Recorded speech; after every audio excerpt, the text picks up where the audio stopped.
बंदी छोड़ सतगुरु रामपाल जी परमेश्वर जी की जय हो।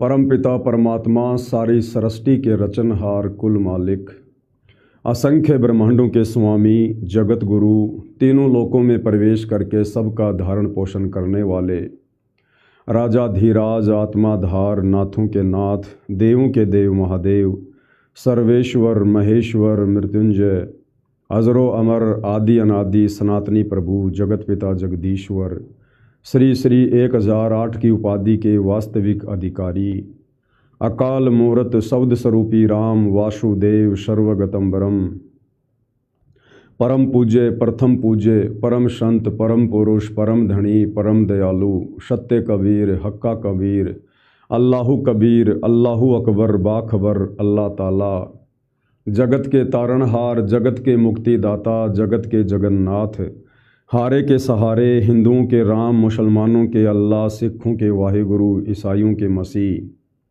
दया के सागर दयानिधि, करुणा के सागर करुणानिधि, स्वयंभू परिभू, संकट मोचन, कष्ट हरण, मंगल करण, दुख भंजन, अविगत कबीर, निर्विकार निर्विषम परमात्मा, अलय अलेख सतगुरु, आदि अनादि सतगुरु, असली मर्यादा पुरुषोत्तम, असली राम, असली कृष्ण, असली घनश्याम, असली मुरारी, राजाओं के राजा, महाराजाओं के महाराजा, शहंशाहों के शहंशाह, सम्राटों के सम्राट, भगवानों के भगवान, अल्लाहों के अल्लाह, प्रभुओं के प्रभु, मसीहाओं के मसीह, सच्चे वाहिगुरु, बाबाओं के बाबा, पीरों के पीर, सेठों के सेठ, जगत सेठ, सावड़सा सेठ, सर्वगुण संपन्न, अनंत कोटि कलाओं के स्वामी, अनंत कोटि ब्रह्मांडों के नायक, योगियों में महायोगी, ध्यानियों में महाध्यानी, सिद्धों में परम सिद्ध, ज्ञानियों में तत्व ज्ञानी, ब्रह्म ज्ञानी, महाज्ञानी, परम ज्ञानी, सर्वश्रेष्ठ ज्ञानी, विज्ञानी,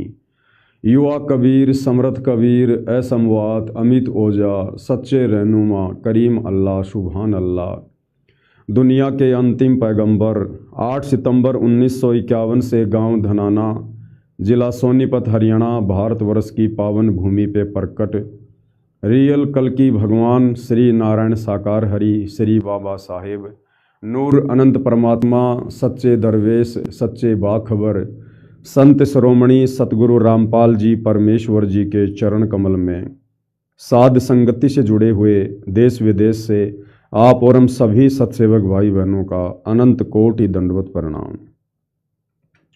सत्साई भाई और बहनों, बहुत बड़ी दया, बहुत बड़ी मेहर पूज्य गुरुदेव भगवान की, परमेश्वर रामपाल जी की, जिनके शुभ आशीर्वाद से, विशेष आशीर्वाद से, उन्हीं के द्वारा प्रदान किए गए शास्त्र अनुकूल सत भक्ति मार्ग पर हर प्रकार से मर्यादाओं में रहते हुए, संघर्ष करते हुए, अपनी आत्मा के कल्याण हेतु हम साध संगति से जुड़े हुए सभी सत्सेवक भाई बहन निरंतर आगे की ओर बढ़ रहे हैं। भाई और बहनों, इस कलयुग की बिचली पीढ़ी में जो असीम रजा सारी सृष्टि के सर्जनहार सतगुरु रामपाल जी परमेश्वर जी की आप और हम चंद आत्माओं के ऊपर है, वो अन्य के ऊपर नहीं है, भले ही आत्माएं उनकी शरण में हैं। इस महाउपकार के लिए, इस महापरोपकार के लिए हम पूज्य गुरुदेव भगवान को जितना धन्यवाद करें, जितना उनके चरण कमल धो धो के अमृत पान करें, उतना ही कम है, उतना ही थोड़ा है। भाई और बहनों, परमेश्वर अपने मिशन को पूरा करके 10 अप्रैल 2026 को हिसार जेल से बाहर आ चुके हैं। लगभग 2 महीने होने वाले हैं।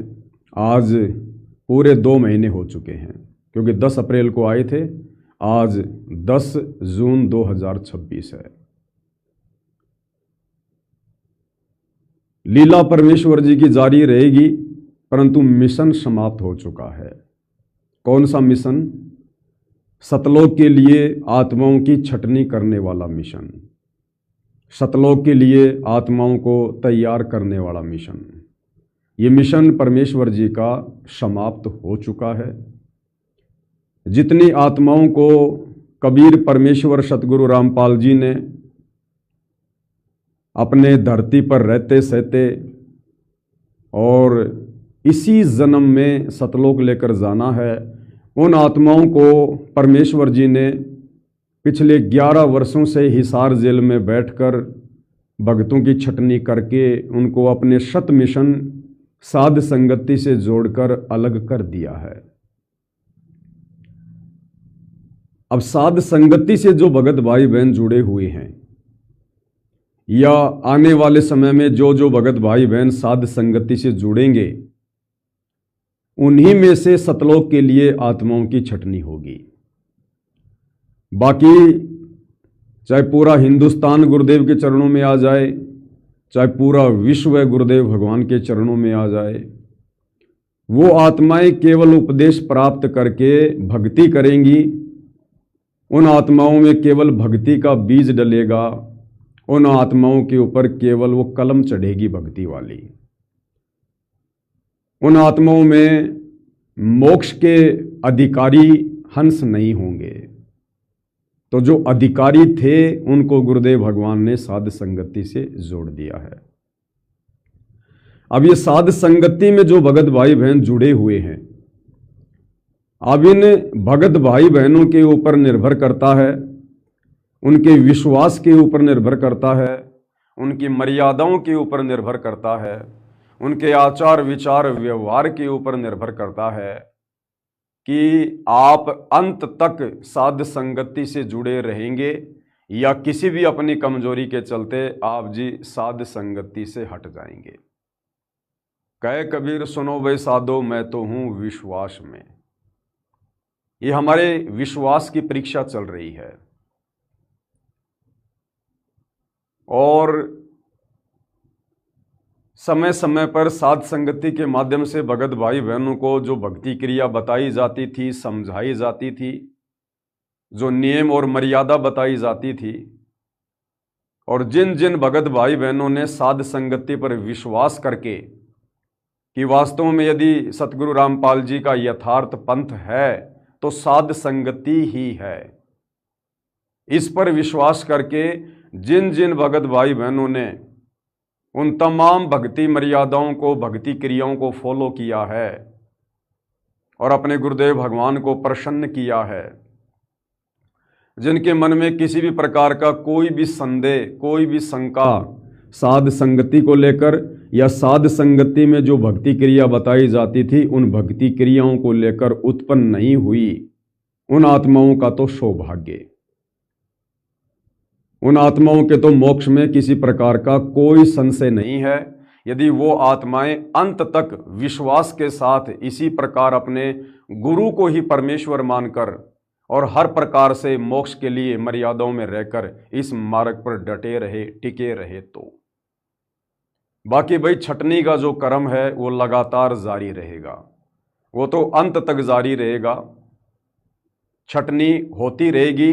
जो कच्चे भगत होंगे, जो डगमग भगत होंगे, अविश्वासी भगत होंगे, जो झुमकरा वाली स्थिति में होंगे, उनको कबीर परमेश्वर सतगुरु रामपाल जी धीरे धीरे साध संगति से आउट करते रहेंगे। कॉमन सेंस की बात है, कॉमन सेंस की। जब तक गुरुदेव भगवान हिसार जेल में बैठे थे, हर 15 दिन में, हर महीने में, हर 10 दिन में साध संगति का जिक्र उनके द्वारा होता ही होता था। और अब 2 महीने हो चुके हैं पूज्य गुरुदेव भगवान को हिसार जेल से बाहर आए हुए, एक बार भी पूज्य गुरुदेव भगवान ने जिक्र नहीं किया। ना साध संगति को लेकर जिक्र किया, ना इस पवन दास को लेकर जिक्र किया। तो भाई और बहनों, ये कॉमन सेंस की बात है। ये क्यों जिक्र नहीं कर रहे पूज्य गुरुदेव भगवान? पूज्य गुरुदेव भगवान साध संगति का उस समय जिक्र करेंगे, इस पवन दास का उस समय जिक्र करेंगे जब साध संगति में पूर्णतया छटनी हो चुकी होगी। जो मक्खन है उस मक्खन को गर्म करके गंदगी निकाल के और अलग से रख लिया जाएगा। उसके बाद सतगुरुदेव भगवान साध संगति का भी जिक्र करेंगे। और ये पवन दास भी साध संगति में आ गया, कोई अलग नहीं है। जहां साध संगति का जिक्र हो गया, समझो दास का भी हो गया। तब तक हम भगत भाई बहनों ने धैर्य धारण करना है। जल्दबाजी का काम शैतान का होता है। और जैसा भाई बहनों को दास ने बताया है, देखो सब कुछ वैसा ही होता जा रहा है और सब कुछ वैसा ही होगा। दास ने आप भाई बहनों को पहले ही बता दिया था, गुरुदेव के जेल आने से पहले बहुत बार बताया है कि जब पूज्य गुरुदेव भगवान हिसार जेल से बाहर आएंगे तो कौन सही है कौन गलत है इस बात की पंचायत लेके नहीं बैठेंगे। जिसने जैसा बीज इस भक्ति मार्ग पर 11 साल में बीजा है, जिसने जैसे भी कर्म किए हैं, जैसी भी मर्यादा निभाई है, समय आने पर वो परिणाम सबके सामने होंगे। और जब वो परिणाम सबके सामने होंगे तो सबको शब्द ही पता चल जाएगा कि साध संगति क्या है और अन्य जो भाई बहन जिस प्रकार से भक्ति कर रहे हैं मर्यादा तोड़कर, वो क्या है। और बिल्कुल वही हो रहा है। गुरुदेव भगवान ने कोई जिक्र नहीं किया, दोनों पक्षों को बैठाकर, आश्रम से जुड़े भाई बहनों को और साध संगति से जुड़े भाई बहनों को बैठाकर कोई चर्चा नहीं, कोई जिक्र नहीं है। दूसरा दास कहा करता था कि अब सत्संग समाप्त हो चुके हैं। गुरुदेव भगवान ने जो सत्संग करने थे वो हिसार जेल में बैठकर विशेष संदेश के नाम पर भेज दिए। अब इसके बाद गुरुदेव जेल से बाहर आकर कोई सत्संग नहीं करेंगे। क्या हुआ, जो 10, 5, 20 मिनट भक्तों को संदेशा दे दिया। और देख लो भाई और बहनों, वही हो रहा है। आज 2 महीने हो गए पूज्य गुरुदेव भगवान को। 2 महीने में केवल उन्होंने 3 ही सत्संग किए हैं। पहला सत्संग जेल से बाहर आते ही 8 मिनट का, उसके बाद में एक 20 मिनट का और फिर एक 25 मिनट का। इसके अलावा कोई चर्चा नहीं, कोई सत्संग नहीं किसी भी प्रकार का। और दास ने कहा था कि अब आगे सत्संग ये पवन दास करेगा।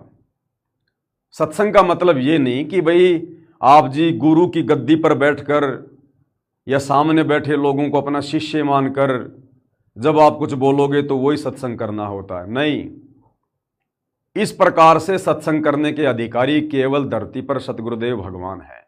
ये गलती तो कोई कर ही नहीं सकता। कोई मंद बुद्धि होगा वो ऐसा विचार मन में ला सकता है। सत्संग का मतलब है 2 भगत भाई आपस में मिलकर अगर अपने गुरुदेव के प्रवचनों पर चर्चा करते हैं, उनकी पुस्तकों पर चर्चा करते हैं, उनके सत्संगों पर चर्चा करते हैं, वो भी सत्संग ही कहलाता है। तो दास ने कहा था कि वह आगे सत्संग ये पवन दास करेगा और ये पवन दास ही कर रहा है। भाई और बहनों, ज्ञान गंगा पुस्तक के ऊपर गुरुदेव भगवान ने सत्संग करवा दिए। अभी ज्ञान गंगा पुस्तक के ऊपर वीडियो बनने जारी हैं। कम से कम 8-9 वीडियो अभी शेष हैं। और जैसे ही ज्ञान गंगा पुस्तक के ऊपर वीडियो बनाने की श्रृंखला खत्म होगी, उसके तुरंत बाद कबीर बड़ा या कृष्ण इस पवित्र पुस्तक के ऊपर 21 जून 2026 से वीडियो बनने की श्रृंखला जारी हो जाएगी। लगभग 50 से 60 सत्संग इसके ऊपर होंगे। उसके बाद परमात्मा दया करेंगे और बहुत सारी पुस्तकें हैं, उनके ऊपर सत्संग शुरू हो जाएंगे। गुरुदेव भगवान के विशेष संदेश अभी बाकी हैं, साल भर तक उन पर सत्संग हो जाएंगे। बहुत सारा मटेरियल है। या वैसे भी परमात्मा भक्तों को संदेशा देने के लिए प्रेरणा करते रहेंगे, ज्ञान चर्चा होती रहेगी। वो सब सत्संग ही है और सब कुछ वैसा ही हो रहा है। भाई और बहनों, मुझ पवन दास को भी बिल्कुल उम्मीद नहीं थी कि हिसार जेल से पूज्य गुरुदेव भगवान के बाहर आने के बाद मैं किसी भी प्रकार से कोई भी वीडियो बनाऊंगा। लेकिन गुरुदेव भगवान की मर्जी, उनकी मौज, उनकी रज़ा, वो जैसा चाहेंगे वैसा दास से करवाएंगे। वो जब तक सेवा लेंगे दास को सेवा देनी पड़ेगी, मेरी कोई औकात नहीं है। बाकी गुरु बनना या गुरु बनने का विचार मन में लेके आना, जो तरह तरह के लांछन मुझ पवन दास के ऊपर अनजाने में भाई बहन लगाया करते थे, उनके सब की भविष्यवाणियाँ खत्म हो गई, समाप्त हो गई, फैल हो गई। ना मैं गुरु बना, ना मैंने कोई शिष्य बनाए, ना मैंने किसी जैसे ज्योति पाठ का पैसा लिया और ना मैंने कोई आश्रम खोला, ना मैंने भक्ति मार्ग से किसी भगत भाई बहन को भ्रमित किया, ना मैंने सतगुरु की कोई निंदा की। केवल आप भाई बहनों को दृढ़ता प्रदान की है और यह दृढ़ता भक्ति मार्ग पर मोक्ष के लिए अति आवश्यक थी। तो भाई और बहनों, सब कुछ वैसा ही होगा जो परमात्मा ने साध संगति के माध्यम से जिक्र करवाया, बुलवाया बस समझने का थोड़ा अंतर है, बाकी सब कुछ वैसा ही हो रहा है, कोई अंतर नहीं है। और आगे भी मालिक के आशीर्वाद से सब कुछ वैसा ही होगा। तो भाइयों और बहनों, आज हम जिस विशेष मुद्दे पर लाइव आए हैं, कुछ एक पॉइंट है बीच बीच में भाई बहनों को क्लियर करना बहुत ज़रूरी होता है, ताकि भाई बहन कमज़ोर ना पड़ जाएं, डगमग ना हो जाएं, कहीं किसी के बहकाव में आकर या जल्दबाजी में ज्ञान की कमी के चलते कोई ऐसा कदम ना उठा लें जो लाभ की जगह हानि में तब्दील हो जाए। इसलिए दास को बीच बीच में गुरुदेव की प्रेरणा से लाइव आना पड़ता है। अभी तक पूज्य गुरुदेव भगवान ने जो सात संगति का जिक्र नहीं किया है, इसका एक और मुख्य कारण है। और वो मुख्य कारण क्या है? वैसे तो सात संगति से जुड़कर भाई बहनों ने बहुत सारी भक्ति क्रियाओं को अपने जीवन में ढाल लिया है, गुरुदेव के प्रत्येक वचन पर दृढ़ता के साथ में चल रहे हैं। लक्ष्य केवल मोक्ष प्राप्ति ही रह गया है, बाकी हमें किसी से कोई लेना देना नहीं, ना पहले किसी से कोई राग द्वेष ईर्ष्या मनमुटाव था, ना वर्तमान में है। हमारा मकसद केवल भाई बहनों तक सच्चाई पहुंचाना थी, वो हमने दृढ़ता के साथ में पहुंचाई। उसमें हमने कोई पोताई नहीं बरती किसी भी प्रकार की। उसके लिए जो भी कीमत हमने चुकानी पड़ी हमने चुकाई, वो चाहे मार पिटाई खाना हो, चाहे मुकदमे लगवाना हो, चाहे जेल जाना हो, गालियां खाना हो, धमकियां देना हो। जो भी हमारे बड़े भाई बहनों ने जो आश्रमों से जुड़े हैं, उन्होंने हमारे साथ जो भी गलत व्यवहार किया, जैसा भी किया उनके मन में आया, हमने उसको सहन किया और अपने गुरुदेव भगवान पर विश्वास करके संदेश उनकी आत्माओं तक सात संगति के माध्यम से पहुंचाया। तो जो भाई बहन सात संगति की प्रत्येक भक्ति क्रियाओं पर दृढ़ रहे, हर प्रकार की बुराइयों से दूर रहे, उनको तो परमेश्वर ने एक प्रकार से सेलेक्ट कर लिया है। अब सेलेक्ट करने का मतलब ये भी नहीं है कि आगे वो चाहे जो मर्जी बकवाद करो सेलेक्ट हो गए, नहीं। गुरुदेव ने कहा यदि कोई बच्चा सरकारी नौकरी लग जाता है तो ऐसा नहीं है कि आगे चल के कोई गलती करेगा तो उसको टर्मिनेट नहीं किया जाएगा, उसको हटाया नहीं जाएगा। अगर गलती करेगा तो उसको वहां से हटा दिया जाएगा। परमात्मा कहते हैं पाकी फसल देख कर गरबइयो मत किसान, भाई अभी तो झोले बहुत हैं, घर आले तब जान। तो जो भगत भाई बहन दृढ़ता से विश्वास के साथ, विश्वास किस पर? अपने गुरुदेव भगवान पर, उनके ज्ञान पर, जो दृढ़ता के साथ सात संगति से जुड़े हुए हैं, अपनी भक्ति क्रियाओं में किसी प्रकार की कोई भी पोताई नहीं बरत रहे हैं, बिल्कुल हर क्रिया को तन मन से कर रहे हैं, तो वो तो परमेश्वर के द्वारा सिलेक्टेड हैं, कोई दिक्कत नहीं है। बाकी कुछ एक भाई बहन जो सात संगति से जुड़े हुए थे, लेकिन किसी कारण से वो इन विषय विकारों से दूर नहीं हो पा रहे थे, और उधर से गुरुदेव भगवान भी सार जेल से बाहर आ गए अपने मिशन को पूरा करके। तो उन भगत भाई बहनों को थोड़ी सी चिंता बन गई कि अब हमारा क्या होगा। यानी बार बार सात संगति में संदेशा दिया जाता था कि गुरुदेव भगवान के हिसार जेल से बाहर आने से पहले पहले हंस बन जाओ। भगत तो हम उसी दिन बन जाते हैं जिस दिन नाम दीक्षा लेते हैं, लेकिन हंस हम उस दिन बनते हैं जब हम काम, क्रोध, लोभ, मोह, अहंकार, इन तमाम प्रकार की बुराइयों से पूर्णतया पीछा छुड़वा लेते हैं। तो दास बार बार कहा करता था कि भाई जिस दिन गुरुदेव भगवान हिसार जेल से बाहर आ जाएंगे उसके बाद हंस बनने का मौका नहीं मिलेगा, उससे पहले पहले हंस बनो। तो जो भगत भाई बहन किसी कारण से हंस नहीं बन पाए थे, जो भी उनकी मजबूरियां रही होंगी, ज्ञान की कमी रही होगी, तो उन भाई बहनों को एक चिंता हो गई कि अब हमारा क्या होगा, हम तो विषय वासनाओं से दूर हो ही नहीं पाए। तो भाई और बहनों, उन भाई बहनों को जो साध संगति से जुड़े हुए थे, कोशिश भी कर रहे थे, लेकिन किसी कारण से उनकी अपनी कमजोरी के चलते वो अभी विषय वासनाओं से दूर नहीं हो पा रहे थे, उन आत्माओं को गुरुदेव भगवान ने ये थोड़ा सा समय अभी और दिया है कि सुधर जाओ, संभल जाओ। इसलिए गुरुदेव भगवान अभी तक सात संगति का जिक्र नहीं कर रहे। और जिस दिन गुरुदेव भगवान साध संगति का जिक्र कर देंगे उस दिन उन कमजोर भगत भाई बहनों के लिए यदि वो नहीं सुधरे तो वो ऑप्शन भी पूर्णतया खत्म हो जाएगा, नष्ट हो जाएगा। तो साध संगति से जुड़ी हुई आत्माओं में यदि अभी भी कोई विकार शेष है किसी भी प्रकार का, जो मोक्ष के लिए बहुत जरूरी है, उन विकारों से दूर होना। कामी, क्रोधी, लालची, इनसे भक्ति न होए, भक्ति करे कोई सूरमा, जात वर्ण कुल खोए। नारी पराई आपनी, हाथ दिए जल जाए। मालिक की वाणी है, आग पराई आपनी, हाथ दिए जल जाए, और नारी पराई या आपनी, भोगे सब कुछ जाए।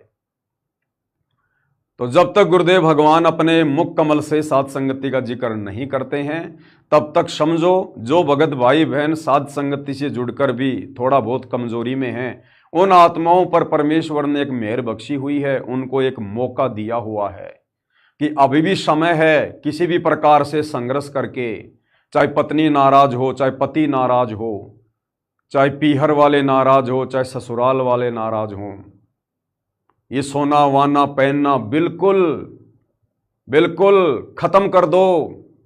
चाहे आपका पति पिटाई करे, चाहे आपके सास ससुर पिटाई करें, चाहे घर से निकालें, ये विषय वासना, शारीरिक संबंध, इस बुराई से बिल्कुल दूर हो जाओ, चाहे कैसा भी संघर्ष क्यों ना करना पड़े। और संघर्ष करेंगे तो सतगुरुदेव भगवान हमारे साथ रहेंगे, उनके साथ के बिना हम संघर्ष भी नहीं कर सकते।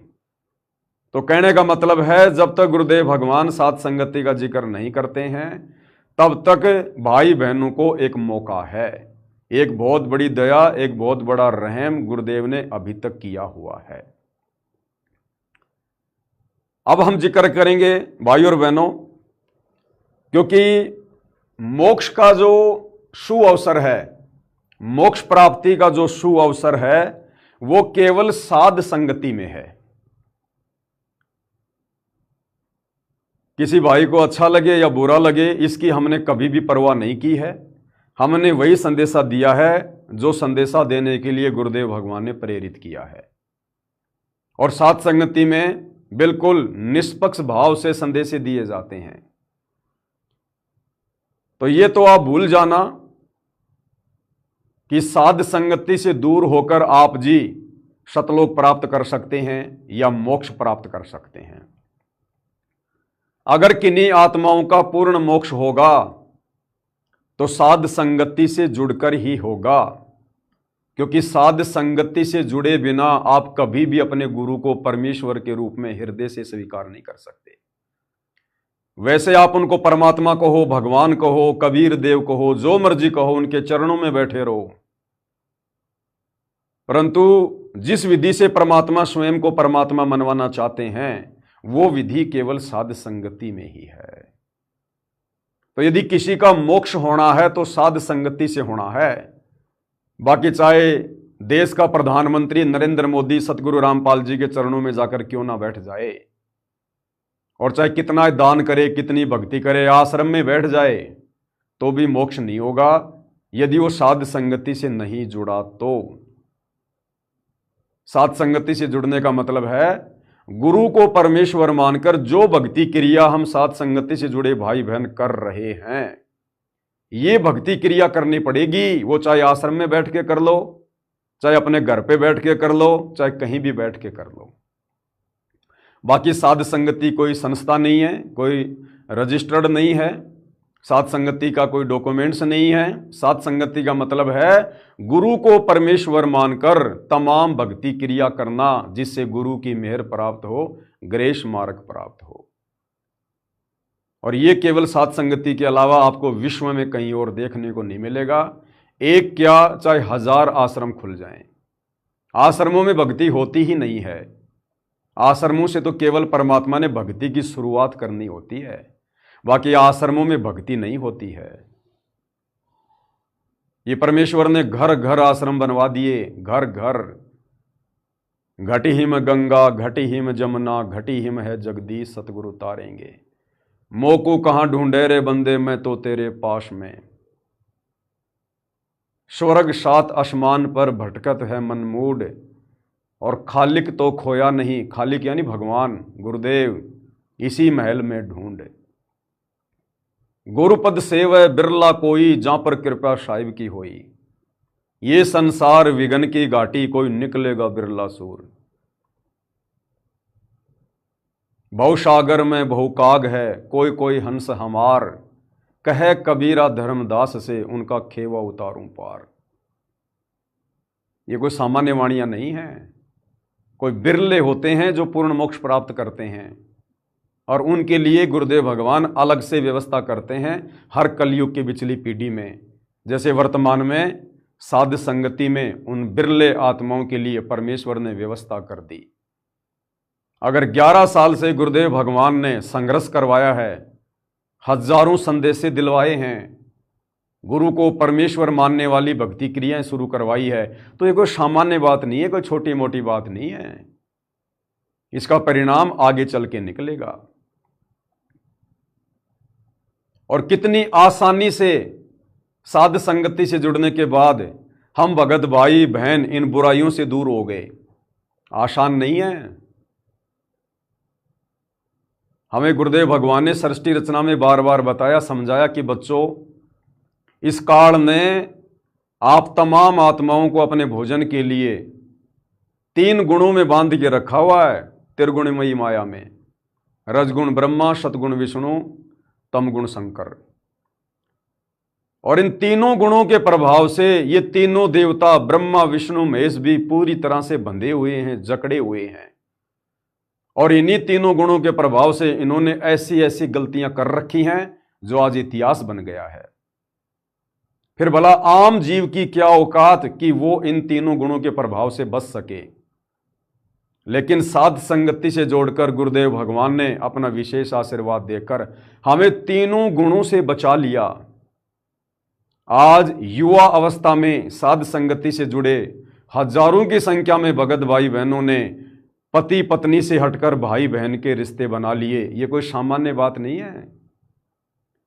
30-30 साल की उम्र में जहां पर शादी की उम्र होती है, वहां भाई बहनों ने आपस में जो पहले पति पत्नी के संबंध में थे, अब भाई बहन के संबंध में है। ये गुरुदेव भगवान के विशेष VIP आशीर्वाद के बिना, तीनों गुणों के प्रभाव को निष्क्रिय किए बिना संभव नहीं है।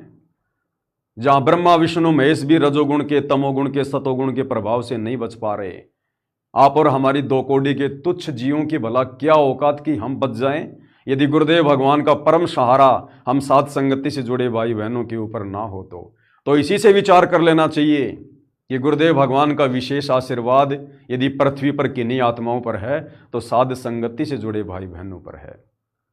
बाकी अन्य भाई बहनों की जो गुरुदेव के भगत हैं लाखों की संख्या में, उनकी क्या स्थिति है आप जी भली भांति जानते हैं। दास अब ज़्यादा गहराई में नहीं जाना चाहता।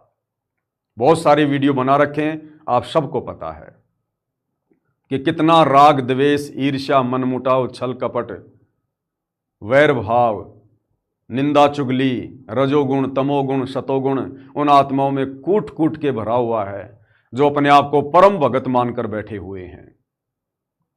तो ये तो जिन आत्माओं पर दया गुरुदेव ने करनी है उन्हीं आत्माओं पर होगी। अब भाई और बहनों, सृष्टि रचना से शिक्षा लेकर हमने उन तमाम गलतियों से किनारा करना पड़ेगा। हमने सृष्टि रचना को अच्छे से समझना होगा।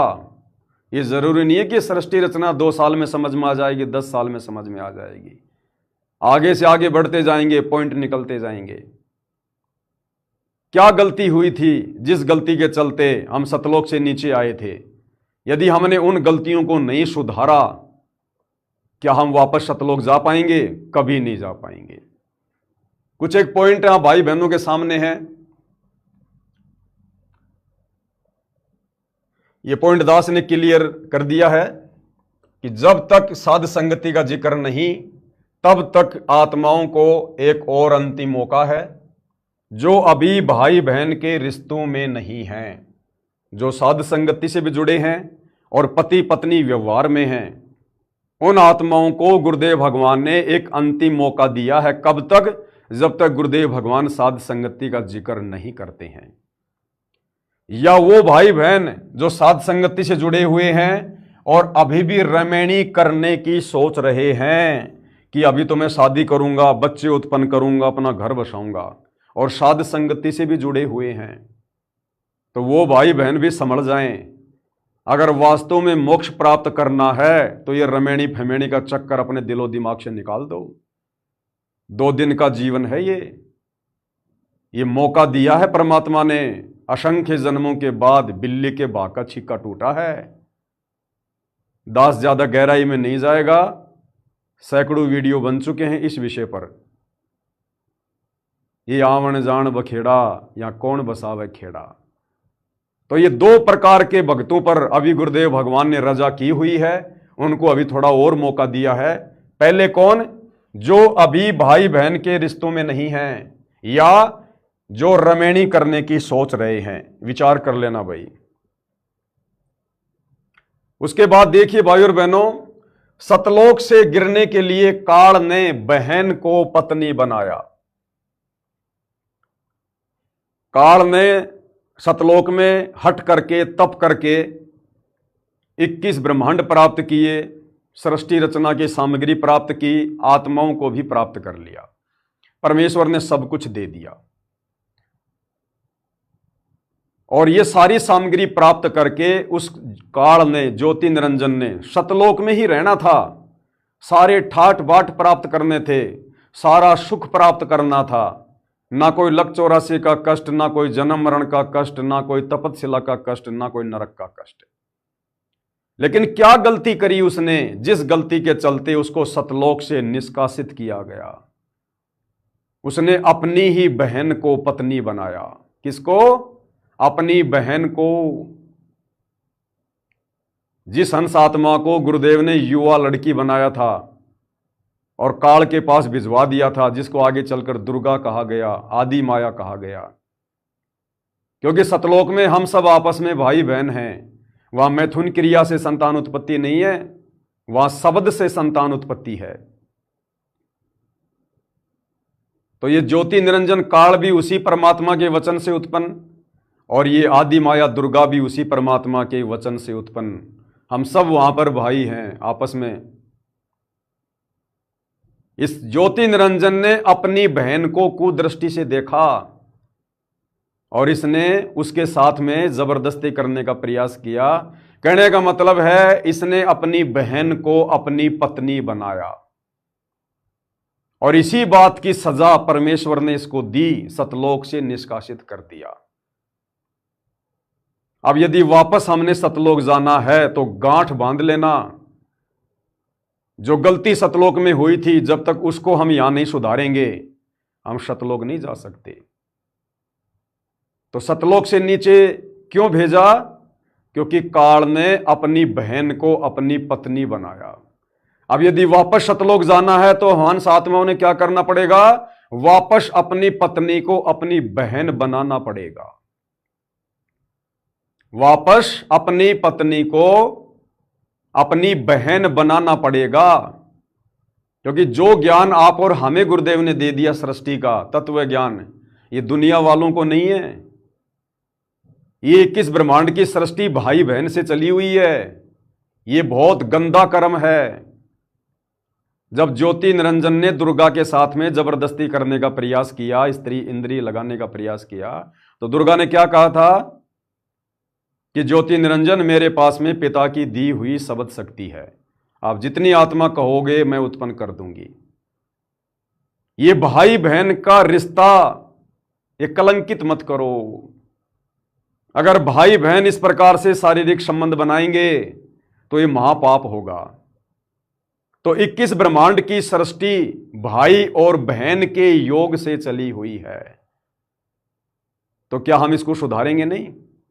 जिनको ज्ञान हो गया वो तो सुधारेंगे, जिनको मोक्ष प्राप्त करना होगा वो तो सुधारेंगे अपनी गलती को।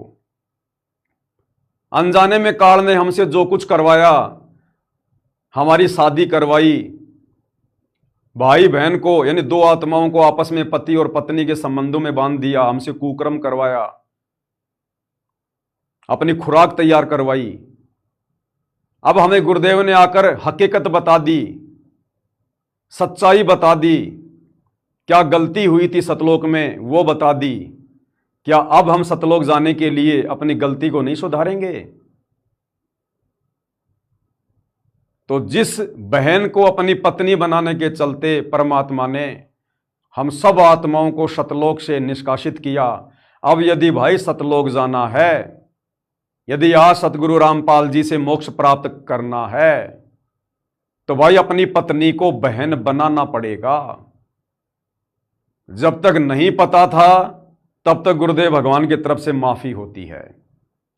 अब साध संगति की तरफ से सबको पता चल चुका है, परमेश्वर की उन गूढ़ वाणियों का खुलासा हो चुका है कि भग भोग्या भग उपजय और भग से बचा ना कोई, और जो कोई भग से बचे भगत कहावे सोई। आग पराई आपनी हाथ दिए जल जाए, स्त्री पराई हो या आपनी उसके साथ शारीरिक संबंध बनाए सब कुछ जाए। तो अंतिम मौका है उन भाई बहनों को जो अभी भी साध संगति से जुड़कर इस बुराई में लिप्त हैं। ये मौका अब ज्यादा दिन नहीं है। इसलिए दास कह रहा है कि भूल सुधार का मौका भी गुरुदेव ने साध संगति में ही दिया है, और साध संगति से जुड़कर इतने प्रमाण देखकर, इतनी ज्ञान चर्चा करके, सतगुरु महिमा करके, सतगुरु को विशेष तौर पर खुश करके, तब हम उनकी मेहर प्राप्त करके इन बुराइयों से दूर हो सकते हैं। बाकी आप चाहे गुरुदेव की गोद में बैठे रहो, आप उनके कितने भी करीबी हो, आप इन विषय विकारों से, इन बुराइयों से आप जी बच नहीं सकते। इसलिए परमात्मा ने साध संगति को सतलोक के लिए ट्रेनिंग सेंटर के रूप में चुना है। तो सतलोक से गिरने के लिए काल ने बहन को पत्नी बनाया। अब यदि वापस सतलोक जाना है, अब पत्नी को बहन बनाएंगे तो सतलोक की ओर ऊपर चढ़ेंगे।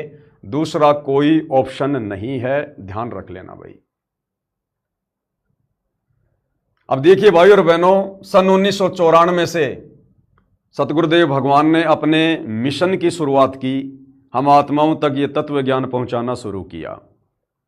सन 1994 से 2026 तक, क्योंकि 10 अप्रैल 2026 को गुरुदेव भगवान 11 साल के बाद हिसार जेल से बाहर आए। तो आप नोटिस करना, आपकी आंखों के सामने है, आप जी देख भी रहे हैं। सन 1994 से लेकर 2026 तक गुरुदेव, कौन गुरुदेव? सतगुरु रामपाल जी सीरियस थे, चिंतित थे, और उस समय भगत नॉर्मल थे। सन 1994 से 2026 तक गुरुदेव भगवान ने दिन रात एक कर दिया, आप और हम आत्माओं को भगत बनाने के लिए, हमारे अंदर भक्ति प्रवेश करने के लिए। और गुरुदेव ने पूर्णतया सतगुरु होने के साथ साथ, साहिब होने के साथ साथ एक भगत की भी पूरी भूमिका निभाई। सन 1994 से 2026 तक नोट कर लेना, देख लेना, गुरुदेव भगवान हम आत्माओं के आत्म कल्याण को लेकर पूरी तरह से चिंतित थे। आपने कभी उनके चेहरे पर हंसी खुशी नहीं देखी होगी। क्या हुआ जो एक आध बार कभी किसी सत्संग में, किसी प्रकरण में गुरुदेव ने मुस्कुरा दिया हो, अन्यथा उदासी और चिंता उनके चेहरे पर सदा बनी रहती थी, आप और हमारे भविष्य को लेकर, हमारी आत्मा के कल्याण को लेकर। एक भगत की पूरी भूमिका निभा के दिखाई उन्होंने, आप और हमें भगत बनाने के लिए। गुरुदेव कभी किसी रिश्तेदारी में नहीं गए, कभी किसी रिश्तेदारी के किसी फंक्शन में नहीं गए, चाहे किसी का जन्म हुआ हो, चाहे किसी की मृत्यु हुई हो। गुरुदेव भगवान कभी किसी जगह पर घूमने फिरने, पिकनिक मनाने के लिए नहीं गए। आपने 1994 से 2026 तक उनका कोई मित्र, कोई यार, कोई दोस्त, कोई फ्रेंड कुछ नहीं सुना होगा, कुछ नहीं देखा होगा। राजनीति वगैरह इन सब से गुरुदेव भगवान दूर थे, सामाजिक कार्यक्रमों से भगवान दूर थे, अन्य प्रकार के सामाजिक कार्यों से भगवान दूर थे। केवल सत्संग दिन रात एक कर दी गुरुदेव भगवान ने। तो सन 1994 से 2026 तक हम आत्माओं के आत्म कल्याण के लिए गुरुदेव भगवान चिंतित थे, सीरियस थे। लेकिन उस समय भगत सीरियस नहीं थे, भगत सब नॉर्मल थे। अब 10 अप्रैल 2026 को हिसार जेल से बाहर आने के बाद गुरुदेव भगवान नॉर्मल हो गए, नॉर्मल हो गए गुरुदेव भगवान, सारी चिंताएं छोड़ दी गुरुदेव भगवान ने। 11 साल में हिसार जेल में बैठकर उन्होंने जो छटनी करनी थी वो कर ली। कितनी आत्माओं को सतलोक लेकर जाना है, जिन जिन के माथे पर मोहर लगानी थी, ठप्पा लगाना था, गुरुदेव ने सात संगति के माध्यम से लगा दिया। अब जेल से बाहर आने के बाद गुरुदेव भगवान निष्फिक्र हैं। आप जी सतलोक आश्रम धनाना की वीडियो रील आदि देख रहे होंगे, किस प्रकार से गुरुदेव भगवान भक्तिहीन प्राणियों से, जगत के लोगों से, नेताओं से, सामाजिक लोगों से, राजनीतिक लोगों से किस प्रकार से हंस हंस के गले मिल रहे हैं, उनके साथ में बातें कर रहे हैं, जोर जोर से ठाके लगा के हंस रहे हैं। अब गुरुदेव भगवान नॉर्मल हैं,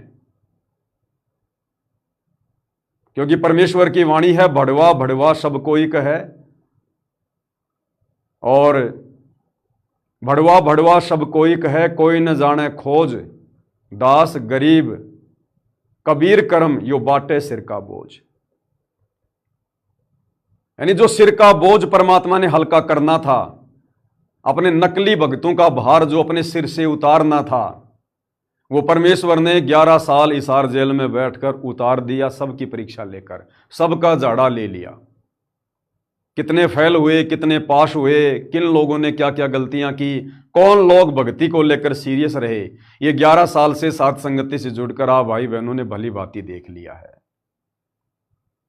तो गुरुदेव ने अपने सिर से वो बोझ भक्तों का को हल्का कर दिया। अब बोझ हल्का कर दिया तो फिर गुरुदेव भगवान न्यूट्रल हो गए, चिंता करना बंद कर दिया, सीरियस होना बंद हो गए। अब बिल्कुल गुरुदेव चाहे आश्रम में कोई भी आओ, कोई भी जाओ। पहले 1994 से 2026 तक जिस व्यक्ति ने नाम उपदेश नहीं लिया होता था, वो गुरुदेव भगवान से मिल भी नहीं सकता था। वो मिल भी नहीं सकता था, गुरुदेव भगवान के दर्शन भी नहीं कर सकता था, जिसने नाम उपदेश नहीं लिया हो। और अब 2 महीने में कई हजारों की संख्या में राजनीतिक लोग, सामाजिक कार्यकर्ता, बड़े बड़े लोग, नाम उनमें से एक भी नहीं ले रहा, और सब गुरुदेव भगवान की चरण सेवा लेकर आ रहे हैं। कोई गुरुदेव के लिए हनुमान जी का सोटा लेकर जा रहा है, कोई उनके लिए जो है वो पगड़ी लेकर जा रहा है, कोई उनके लिए तलवार लेके जा रहा है, कोई क्या लेके जा रहा है। गुरुदेव भगवान सबको गले लगा रहे हैं, सबको चरण सेवा दे रहे हैं, सबकी पीठ थपथपा रहे हैं। क्यों? क्योंकि अब गुरुदेव भगवान चिंतित नहीं रहे। तो सन 1994 से 2026 तक गुरुदेव भगवान सीरियस थे, लेकिन भगत नॉर्मल थे, हल्के में ले रहे थे। अब 10 अप्रैल 2026 हिसार जेल से बाहर आने के बाद गुरुदेव भगवान ने भक्तों को हल्के में लेना शुरू कर दिया। गुरुदेव भगवान ने सीरियस होना बंद कर दिया। गुरुदेव भगवान अब न्यूट्रल हो गए, सत्संग करना छोड़ दिया। और अब यदि भगत कोई सीरियस होना चाहे तो अब मौका नहीं है। वो मौका हमने गवा दिया है। वो मौका 10 अप्रैल 2026 तक था, उसके बाद वो मौका नहीं है। अब मोक्ष के दरवाजे बंद हैं। जिन जिन को गुरुदेव ने साथ संगति में पैक कर दिया है, अब उन्हीं की अग्नि परीक्षा चल रही है, उन्हीं में से छटनी चल रही है। बाकी लोग अब कुछ नहीं बनेगा उनका, ये हकीकत है। देखो गुरुदेव भगवान नहीं कहेंगे ये बात है कि बच्चों मोक्ष तो उन्हीं का होगा जो साथ संगति से जुड़े हैं, बाकी तो मोक्ष के दरवाजे बंद हो चुके हैं। गुरुदेव नहीं कहेंगे ये बात, कभी नहीं कहेंगे, अंत तक नहीं कहेंगे। वो हमेशा यही कहेंगे बच्चों भक्ति करो, अब की बार अरबों खरबों की संख्या में सतलोक चलेंगे, आप लोगों का मोक्ष गारंटेड है बच्चों, लिखवा लो चाहे, आप लगे रहो, भक्ति करो। वो पहले भी यही कहा करते थे, वो आज भी यही कह रहे हैं और आगे भी यही कहेंगे। लेकिन हमारे जैसे दासों से परमात्मा हकीकत बुलवा देते हैं, क्योंकि हमारी बातों को कोई सीरियस लेगा नहीं। और गुरुदेव ने यदि हकीकत बता दी कि बच्चों अब वो बात गई, वो मौका तुम लोगों ने गवा दिया, अब आगे मोक्ष किसी का नहीं है, तो बचे खुचे भगत भक्ति करना भी छोड़ देंगे। उसी दिन से वो निराश हो जाएंगे, वो भक्ति करना भी छोड़ देंगे। तो गुरुदेव भगवान से उम्मीद मत करना कि परमात्मा ये बात आपको कहेंगे। बाकी साध संगति के माध्यम से उन्होंने सब कुछ क्लियर करवा दिया है। तो सन 1994 से 2026 तक गुरुदेव सीरियस थे, तो भगत नॉर्मल थे, भगत मर्यादा में नहीं रहे, गुरु को परमात्मा नहीं माना, उनकी आज्ञा में नहीं चले। और अब गुरुदेव भगवान नॉर्मल हो चुके हैं जेल से बाहर आने के बाद। और भगत यदि अब सीरियस होना चाहे तो भी कुछ नहीं बन सकता। अब वो मौका जा चुका है भाई और बहनों। वो कहते हैं ना कि बात जुबान से और तीर जो है वो कमान से, एक बार यदि निकल जाए तो वापस नहीं आता है। तो मोक्ष प्राप्ति का मौका भाई बहन गवा चुके हैं, खो चुके हैं। अब भले आगे पूरा विश्व गुरुदेव की शरण में आएगा, लेकिन भक्ति का बीज डलेगा, केवल भक्ति की कलम चढ़ेगी, मोक्ष नहीं होगा। साध संगति के अलावा जो आज उनकी गोद में बैठे हुए हैं, दिन रात उनके आगे पीछे भटकते रहते हैं, वो भी लटक गए। ये बात नोट कर लेना। हमेशा साध संगति से परमात्मा ने वही बुलवाया है जो गुरुदेव भगवान ने बोलना चाहा है। अब भाई और बहनों, हम चर्चा करेंगे जो भगत भाई बहन संकल्प दीक्षा लेकर साध संगति से जुड़े हुए हैं। वैसे तो गुरुदेव के हिसार जेल से बाहर आने के बाद दास ने सारी चीजें बिल्कुल क्लियर कर दी हैं कि भैया अब आप सब स्वतंत्र हो, जो जैसा चाहे कर सकता है। ज्यादातर सेवा दास की परमात्मा ने समाप्त कर दी हैं। अब तो हल्के पुल्के संदेश यदि परमात्मा चाहेंगे तो दास देता रहेगा। तो संकल्प वाले फ्री हैं, कोई पाबंदी किसी भी प्रकार की नहीं है, ना पहले थी। हमने तो हमेशा यही कहा भाई, अगर कोई दीक्षा लेना चाहता है तो हमने तो जो बात आपको हकीकत बतानी थी साध संगति के माध्यम से बता दी। अब यदि आप उन आश्रमों में जाकर या नाम दीक्षा केंद्रों पर दीक्षा लेना चाहते हो तो ले सकते हो। हम तो गुरुदेव भगवान के जेल से बाहर आने से पहले भी यही कहा करते थे, क्योंकि साध संगति में किसी के ऊपर कोई दबाव या प्रेशर नहीं चलता है, यहां सब स्वतंत्र हैं। तो संकल्प वाले भाई पहले भी फ्री थे, आज भी फ्री हैं। वो चाहें तो आज भी जाकर नाम दीक्षा ले सकते हैं। और जिन भगत भाई बहनों को विश्वास है कि परमात्मा हमारे साथ है, तो समय का इंतजार कर सकते हैं भाई। बाकी किसी का कुछ बिगड़ा हो तो बताओ। संकल्प दीक्षा लेकर जो भगत भाई बहन साध संगति से जुड़े हुए थे, कोई 2 साल से, कोई 4 साल से, कोई 5 साल से, अगर उन भाई बहनों का यदि वो मर्यादा में रहकर साध संगति से जुड़े रहे, यदि उनका बाल भी बाका हुआ हो तो बता दो, एक का भी। तो जब तक गुरुदेव भगवान कोई स्थिति क्लियर नहीं करते हैं, तब तक यदि आप साध संगति से उसी प्रकार विश्वास के साथ जुड़े रहोगे, अपने गुरुदेव को अपने साथ में समझ के, तो आगे क्या बिगड़ जाएगा भाई। भक्ति तो विश्वास की है। आपने नाम दीक्षा ले ली और विश्वास आपको है नहीं, आपका सब कुछ बिगड़ जाएगा। और गुरुदेव कहते हैं, जिस दिन ये आत्मा इस ज्ञान को सुनकर और हृदय से स्वीकार कर लेती है कि धरती पर इस ज्ञान के अलावा और कोई ज्ञान नहीं है और गुरुदेव के अलावा कोई मोक्ष प्रदान करने वाली शक्ति नहीं है, और यदि वो आन उपासना त्याग देती है, बुराइयां छोड़ देती है, उसी दिन से परमात्मा उस आत्मा को काल की कैद से छुड़वाकर अपने पाले में कर लेता है, भले ही उसने नाम भी ना लिया हो, उसी दिन से। और बहुत सारे एग्जाम्पल गुरुदेव ने सत्संगों में दिए हैं, दास ने समय समय पर आप भाई बहनों को बताया भी है, दिखाया भी है। तो साध संगति में जो भक्ति है वो है विश्वास की। विश्वास काम करेगा यहां पर। बहुत सारे भाई बहन जैसे दास को मैसेज भेजते रहते हैं या दूसरे भगत भाई बहनों के माध्यम से दास के पास में संदेश आए हैं कि भगत जी अब हम साध संगति वाले जाकर गुरुदेव से दीक्षा ले सकते हैं क्या। तो भाई ये भी कहीं न कहीं उन भगत भाई बहनों की कमजोरी है, अभी उन्होंने ज्ञान को अच्छे से समझा नहीं है, अभी बात उनकी समझ में आई नहीं है। एक बात बताओ, आप साध संगति से जुड़े हुए भाई बहन संकल्प दीक्षा लेकर अपने अपने घरों पर गुरुदेव भगवान को भोग लगाते कि नहीं लगाते? लगाते हो ना? तीनों समय की आरती करते हो ना? और भोग आप किस प्रकार से लगाते हो? गुरुदेव का आसन लगाकर सामने भोजन को रख देते हैं। फिर हम गुरुदेव भगवान से प्रार्थना करते हैं कि हे परमपिता परमात्मा, सारी सृष्टि के रचनहार कबीर परमेश्वर सतगुरु रामपाल जी भगवान, आप जी का भोग प्रसाद तैयार है, आप अपनी पवित्र रसना से इसे पवित्र करने की कृपा करें। और आसन लगाकर हम गुरुदेव भगवान से घुटनों के बल बैठकर हाथ जोड़कर प्रार्थना करते हैं कि हे पूज्य गुरुदेव भगवान, आप जी का आसन तैयार है, आप विराजमान होने की दया कीजिए।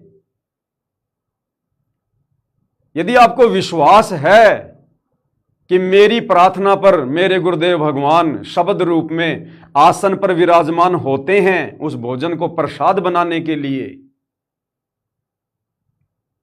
तो फिर आपको यह भी विश्वास होना चाहिए कि जो भगवान आपकी प्रार्थना पर आसन पर विराजमान होकर भोजन को प्रसाद बनाता है, जो गुरुदेव भगवान आरती के समय सिंहासन पर विराजमान होकर आरती को स्वीकार करते हैं, क्या वो गुरुदेव भगवान आपको नाम दीक्षा नहीं दे सकते? यदि आप नाम दीक्षा के योग्य हो चुके हैं तो क्या वो गुरुदेव भगवान जो रोजाना आपके घर पर आ रहे हैं, आपने बेड किसके लिए लगा रखा? फिर अपने रिश्तेदार के लिए। कौन विराजमान होता फिर उस बेड पर? और यदि भगवान आपका भोजन ग्रहण करने नहीं आता है, आरती के समय आपकी आरती स्वीकार करने नहीं आता है, जो बेड आपने लगा रखा है उस पर विश्राम करने नहीं आता है, तो क्या फायदा फिर आपका भक्ति करने का, जब परमात्मा ही आपके साथ में नहीं है? तो यदि आपको विश्वास है कि जो भक्ति क्रिया मैं कर रहा हूं गुरुदेव भगवान आसन पर विराजमान होकर उसे स्वीकार करते हैं, तो गुरुदेव भगवान रोजाना तुम्हारे घर पर आ रहे हैं नहीं आ रहे? तो क्या गुरुदेव भगवान को नहीं पता कि इस आत्मा को नाम दीक्षा चाहिए, इस आत्मा को नाम भी देना है? क्या वो परमात्मा तुम्हें दीक्षा नहीं दे सकता? वो तो प्रकट होके भी दे सकता है, वो तो शौपन में भी दे सकता है, हजार तरीके हैं परमात्मा के पास में।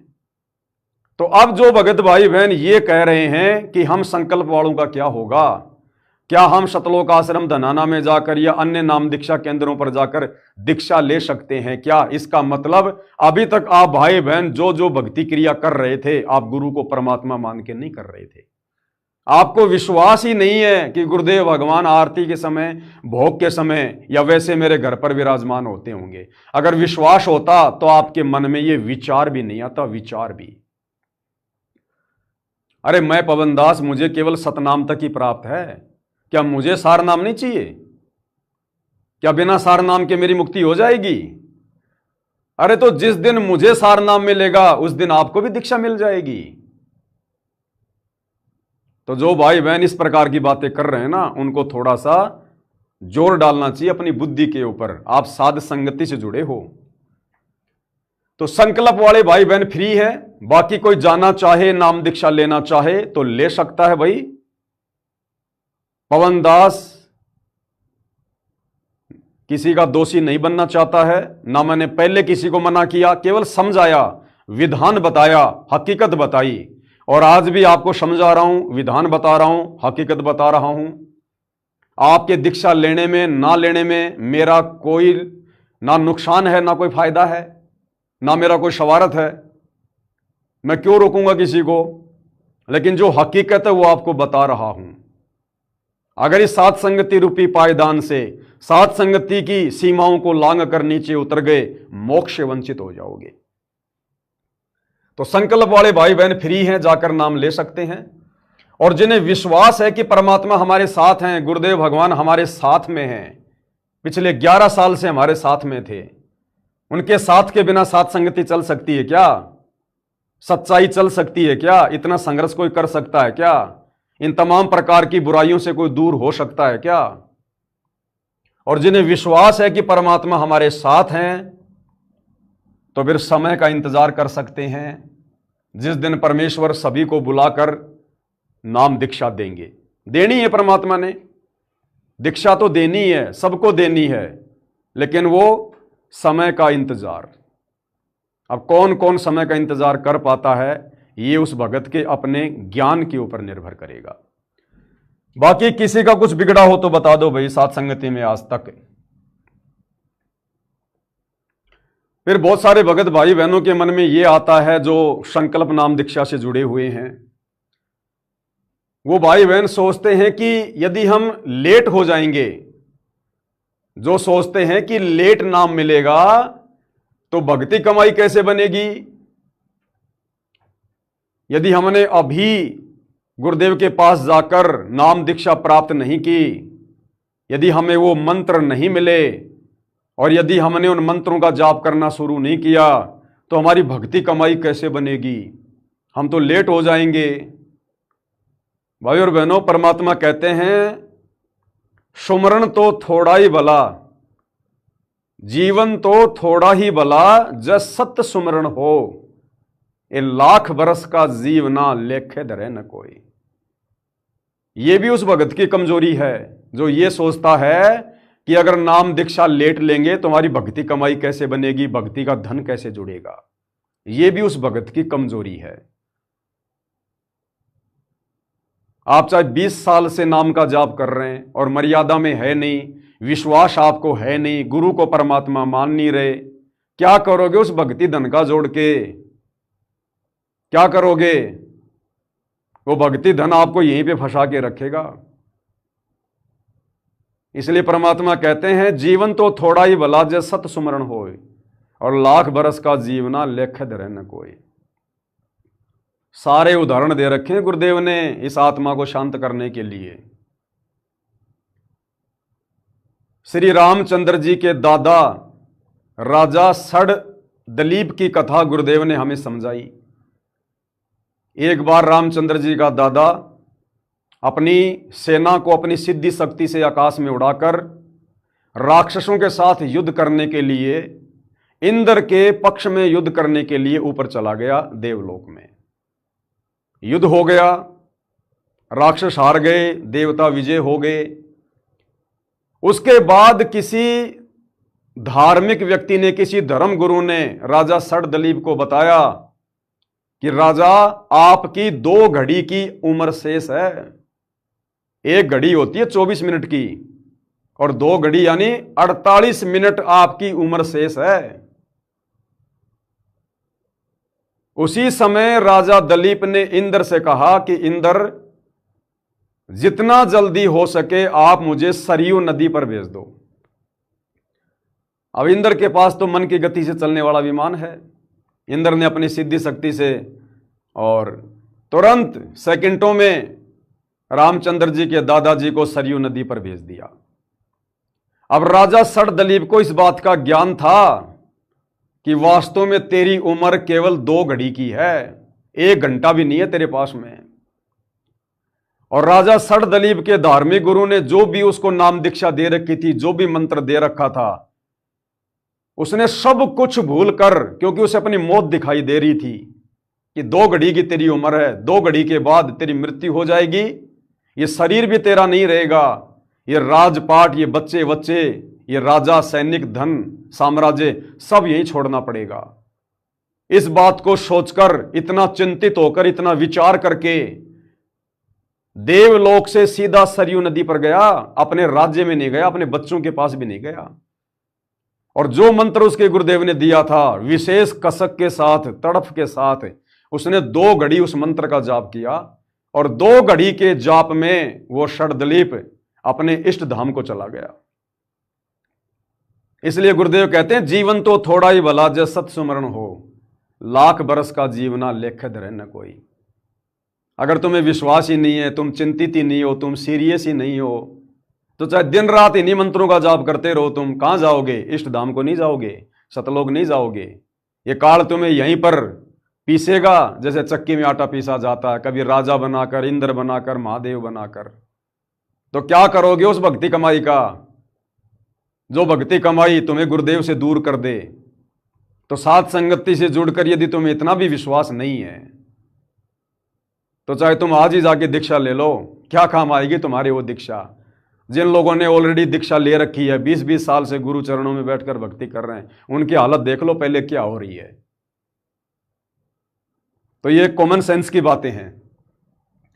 तो जो भाई बहन सोचते हैं कि लेट नाम मिलेगा तो भक्ति कमाई कैसे बनेगी, तो राजा दलीप का उदाहरण उन भाई बहनों के लिए है। और अकेले नाम मंत्र से ही भक्ति कमाई थोड़ी बनती है।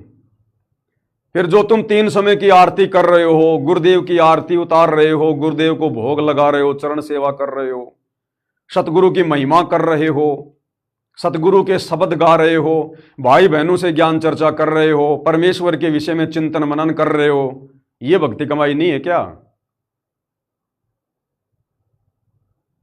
अरे संकल्प दीक्षा वाले भाई बहनों, तुम तो प्रथम नाम दीक्षा को रो रहे हो। असल में तुम्हें तो गुरुदेव ने शब्द की दीक्षा दे रखी है, शब्द की। जो लोग 20-20 साल से भक्ति कर रहे हैं, सार नाम तक ले लिया, वो भी आज गुरु को मानुष मान रहे हैं। और संकल्प दीक्षा वाले भाई बहन साथ संगति से जुड़कर अपने गुरु को ही परमपिता परमेश्वर मानकर भक्ति कर रहे हैं। यह है शब्द की भक्ति। अरे तुम्हें तो सार शब्द मिला हुआ है और तुम रो रहे हो प्रथम दीक्षा को। तो जो भाई बहन साथ संगति से जुड़कर संकल्प दीक्षा वाले जो प्रथम दीक्षा को रो रहे हैं, वो अपने आप को साध संगति में मत समझना। भी भले तुम अपने आप को साध संगति से जुड़ा हुआ कह रहे हो, लेकिन ज्ञान आधार से अभी तुम साध संगति में नहीं हो। असली कमाई तो तुम वर्षों से कर रहे हो। जो कमाई गुरुदेव के साथ में रहकर बड़े बड़े परम भगत नहीं कर पा रहे, और ना शायद आगे वो कर पाएंगे, क्योंकि गुरु को परमात्मा मानना इतना आसान नहीं है। गुरु से लगन कठिन है भाई, और लगन लगे बिन काम न सरता, जीव परलय हो जाई। गुरु से लगन कठिन है भाई, सबसे कठिन काम यही है, गुरु से लगन लगाना, गुरु में वो प्रेम जागृत करना। बिना प्रेम पावे नहीं चाहे करोड़ समाधि ला। और वो प्रेम, वो लगन कैसे लगेगी? जब आप गुरु को हृदय से परमात्मा मानोगे। और साध संगति से जुड़े बिना गुरु को परमात्मा नहीं मान सकते। तो कहां प्रथम नाम, कहां शतनाम, कहां सार नाम? यदि आपको विश्वास है कि वास्तव में मेरा गुरु परमात्मा है, और आपको विश्वास है कि वास्तव में मैं अपने स्टैंड पर रह के भक्ति कर रहा हूं, तो आप तो भैया शब्द की कमाई कर रहे हो, शब्द की कमाई। अरे जिसको गुरुदेव भगवान ने एरोप्लेन में बैठा दिया, वो एक मोटरसाइकिल के लिए रो रहा है, तो उसको ज्ञान है क्या? ज्ञान है उसको? जितनी तेज गति से तुम एरोप्लेन में बैठकर यात्रा कर लोगे, अपनी जगह पहुंच जाओगे, मोटरसाइकिल पर बैठकर तुम पहुंच जाओगे क्या? तो ये तो भाई अपने अपने कॉमन सेंस के ऊपर है, अपने अपने ज्ञान आधार के ऊपर है। बाकी नाम दीक्षा भी मिलेगी, ऐसे नहीं है कि नहीं मिलेगी। अभी परमात्मा साथ संगति से थोड़ा बहुत जो कचरा शेष रहता है उसको निकाल रहे हैं धीरे धीरे। ये जितना समय लेट होता जाएगा, जो कमजोर आत्माएं हैं उनके मन में दोष उत्पन्न होता जाएगा। कि पवन दास तो कह रहा था कि गुरुजी तो साथ संगति में आएंगे, हालांकि मैंने ऐसा कहा नहीं। गुरुजी तो उधर आश्रम में आ गए, अब हम क्या करें? बहुत सारे भाई बहन तो जाकर दीक्षा लेकर भी आ गए। ठीक है, उनकी मौज, उनकी अपनी मर्जी है, यहां किसी को बांध के नहीं रखा जाता है। तो एरोप्लेन में बैठा हुआ व्यक्ति यदि मोटरसाइकिल पर बैठने की चाहत रखता है, तो मैं तो उससे बड़ा मूर्ख किसी को मानता नहीं, किसी को समझता नहीं। बाकी जिस दिन साध संगति से पूर्णतया ये कचरा साफ हो जाएगा, उस दिन देखना, समय आने दो। परमात्मा ने कह तो दिया कि तीसरा झटका काल सहन नहीं कर पाएगा। अभी तो एक झटका और आएगा। पहला झटका करो था कांड, दूसरा झटका बरवाला कांड, अब तीसरा झटका क्या होगा ये तो गुरुदेव को ही पता है। अभी तो संगत ने एक बार फिर से तहस नहस होना है, फिर से परमात्मा सबको मिक्स करेंगे एक बार, उसमें फिर फाइनल छटनी होगी। जैसे दूध को गर्म करके दही बनाया, दही में रगड़ा मार के मक्खन बनाया, फिर मक्खन को भी गर्म किया जाता है और उसमें जो गंदगी होती है उसको निकाल के फिर साइड में रखा जाता है, फिर वो घी बनता है। अभी तीसरा झटका आना शेष है। अभी तो केवल हम मक्खन बने, मक्खन। अभी मक्खन से परमात्मा ने तीसरे झटके के बाद घी बनाना है, तो नाम दीक्षा भी मिलेगी। चाहो तो आज ही जाकर ले लो, आप फ्री हो, कोई दिक्कत नहीं है, यहां किसी को मना नहीं किया जाता है। मैं तो केवल समझा रहा हूं आप लोगों को, इससे ज्यादा कुछ नहीं कर सकता। तो जो ये सोचते हैं कि साथ संगति से जुड़े रहे, संकल्प में रहे, नाम दीक्षा मिली नहीं, तो जितना लेट नाम मिलेगा तो भक्ति कमाई कैसे बनेगी। तो राजा दिलीप का उदाहरण उन भाई बहनों के लिए है। यदि आपको विश्वास है, गुरु को परमात्मा मानते हैं, सतलोक जाने की चाहत है, टारगेट आपका मोक्ष है, हर प्रकार से नियम मर्यादाओं में हो, बुराइयों से दूर हो, तो भैया थोड़े समय का सुमरण ही आपको परमेश्वर के लोक में पहुंचा देगा। फिर भी जो भाई बहन चाहते हैं कि भाई हम तो दीक्षा लेंगे, हमें नहीं रहना साथ संगति में, बहुत दिन रह ली हम साथ संगति में, अब गुरुदेव भगवान आ गए, अब तो हम जाकर दीक्षा लेंगे, तो उन भाई बहनों से मैं बड़े प्यार से प्रार्थना करूंगा, क्योंकि आप हमारे भाई बहन हो, हम सब एक परमात्मा के बच्चे हैं, और साथ संगति से जुड़कर किसी के प्रति कोई राग द्वेष मन मुटाव ईर्ष्या नहीं होती है। दूसरा हमारे प्रति रखे तो रखे उसके कर्म, लेकिन हम नहीं रख सकते, हम अपनी मर्यादाओं को नहीं तोड़ सकते। तो जो जो भगत भाई बहन साध संगति से जुड़े हुए हैं संकल्प दीक्षा लेकर, यदि वो नाम दीक्षा लेना चाहते हैं समय से पहले, तो उन भाई बहनों से मुझ पवनदास की प्रार्थना है, यदि आप दीक्षा भी लेना चाहते हो तो आप किसी नामदान केंद्र से मत लेना। जिस आश्रम में गुरुदेव भगवान विराजमान हो उसी आश्रम में जाकर नाम दीक्षा लेना, तो आपको उस नाम दीक्षा का लाभ मिलेगा।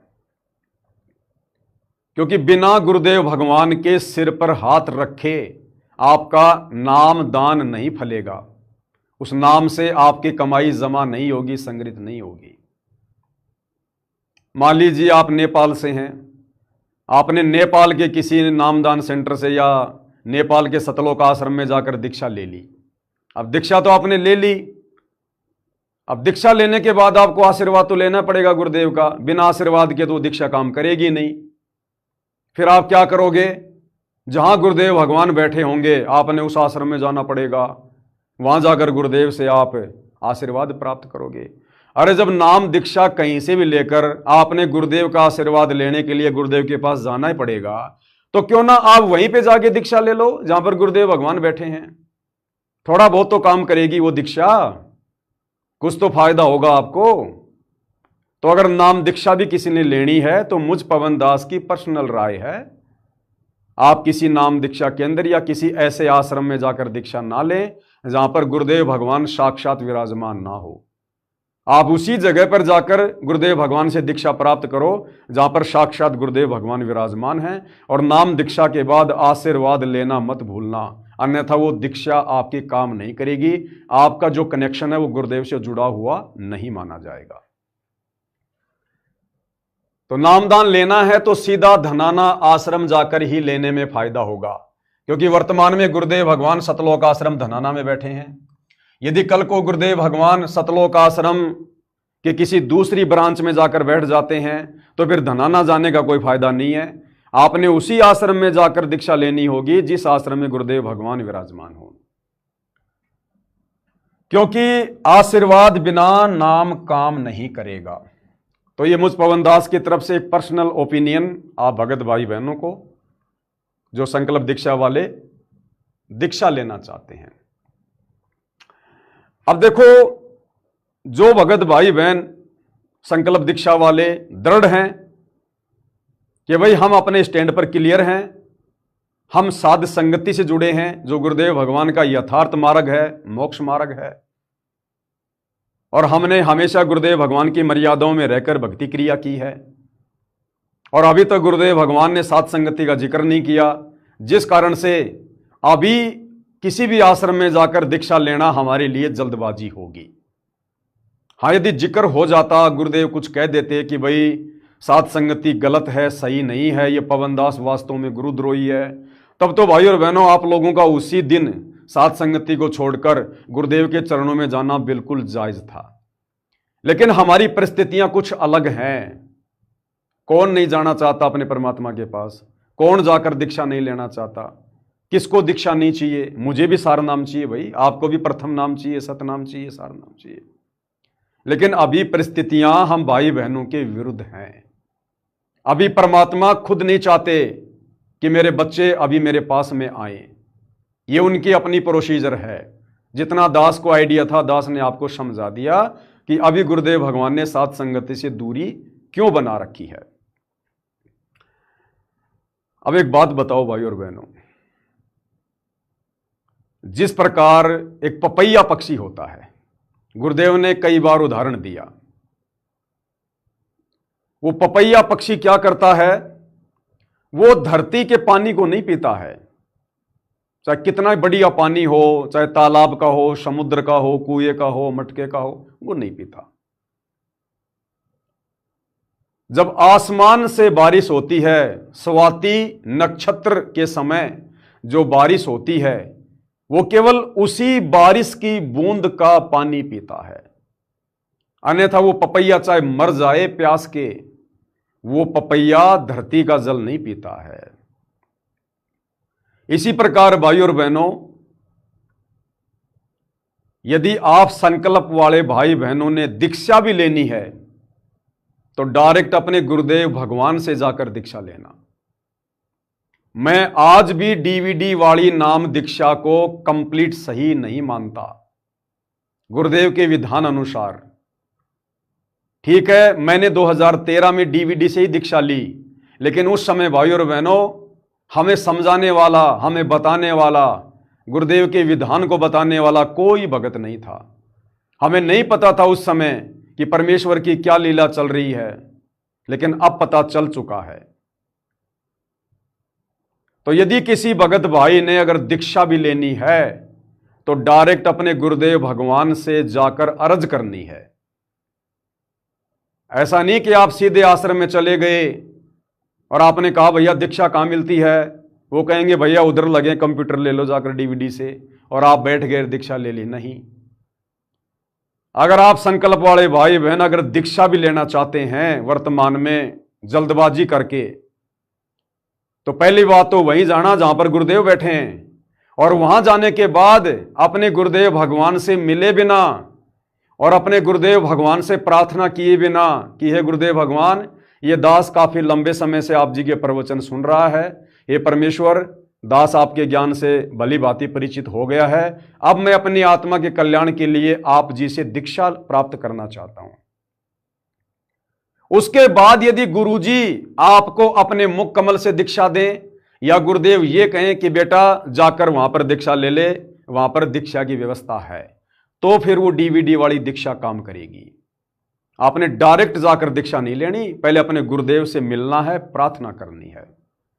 और यदि आपको अपने गुरुदेव से नहीं मिलने दिया जाता है तो भाई दीक्षा लेने की आवश्यकता नहीं है। यदि आपको ज्ञान है तो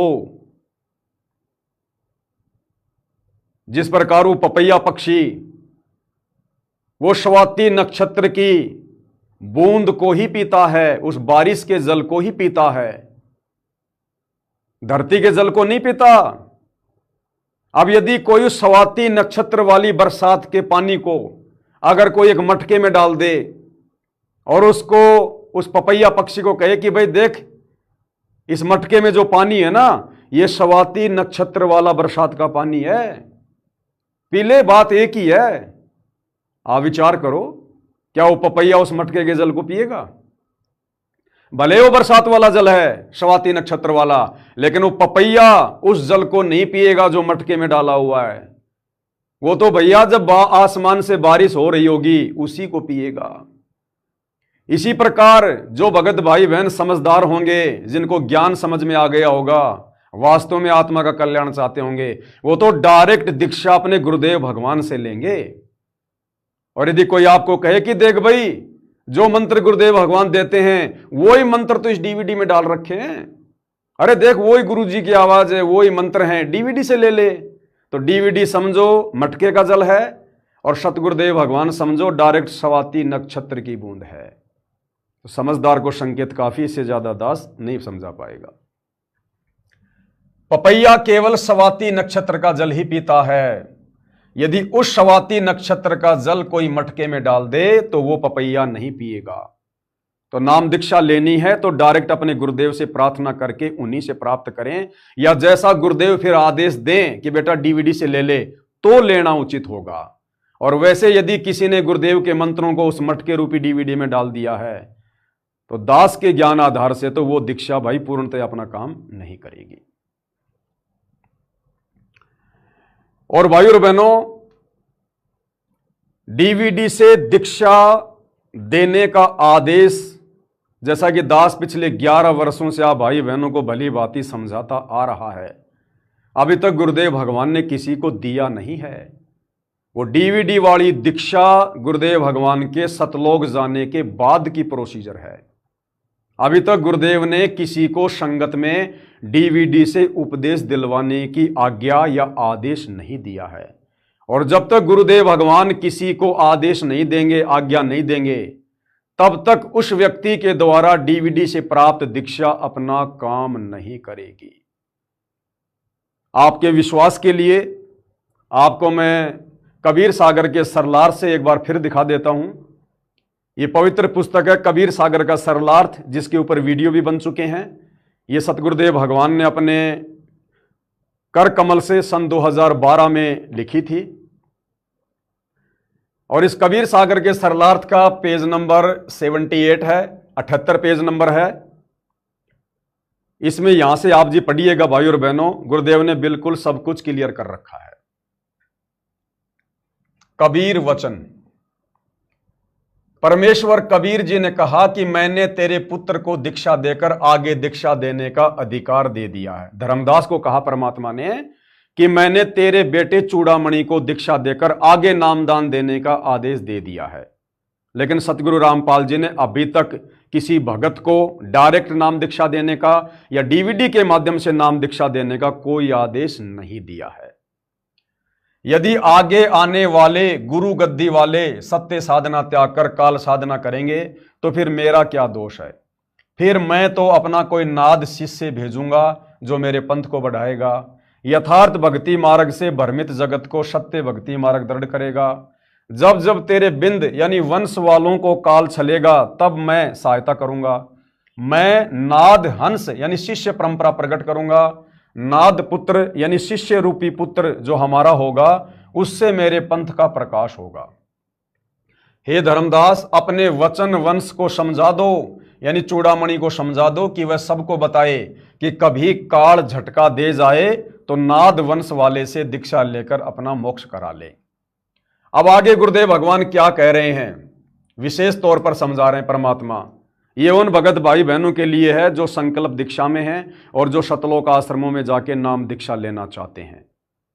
विशेष गुरुदेव भगवान ने क्या कहा, विशेष मालिक ने बोलना पड़ रहा है कि विशेष। अब विशेष क्या है देख लो भाई। वर्तमान में मेरे यानी रामपाल दास द्वारा चलाया गया ये 13वां पंथ है, जिस पंथ में आप और हम सभी भाई बहन जुड़े हुए हैं। ये दास रामपाल दास अंतिम सतगुरु है, यानी सतगुरु रामपाल जी के बाद शरीर रूप में इस पंथ में कोई गुरु नहीं होगा। सतगुरु रामपाल जी शरीर रूप में अंतिम गुरु हैं। फिर नाम दीक्षा कैसे दी जाएगी? नामदान यानी नाम दीक्षा प्रकाश पुंज शरीर यानी इलेक्ट्रॉनिक बॉडी यानी डीवीडी से दिया जाएगा।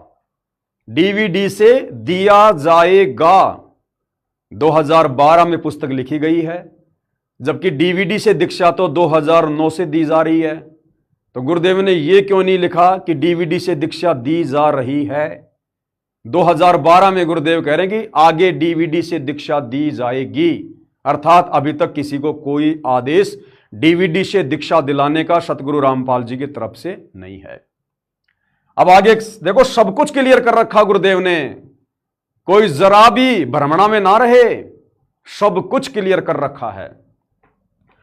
अब आगे अब के बाद नाद तथा बिंद का कोई चक्कर नहीं रहेगा। पहले भक्ति विधि गलत कर देते थे, जिस कारण से बिंद वाले पंथ भक्ति मार्ग को नष्ट कर दिया करते थे।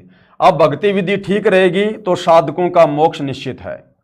अब आगे क्या कह रहे हैं भाई और बहनों, आप लोगों के बहुत ही मतलब की बात है। जो भाई बहन संकल्प दीक्षा में हैं और जो दीक्षा लेना चाहते हैं, फिलहाल क्या कह रहे हैं गुरुदेव भगवान, अब तो डीवीडी से दीक्षा दिलाई जाएगी।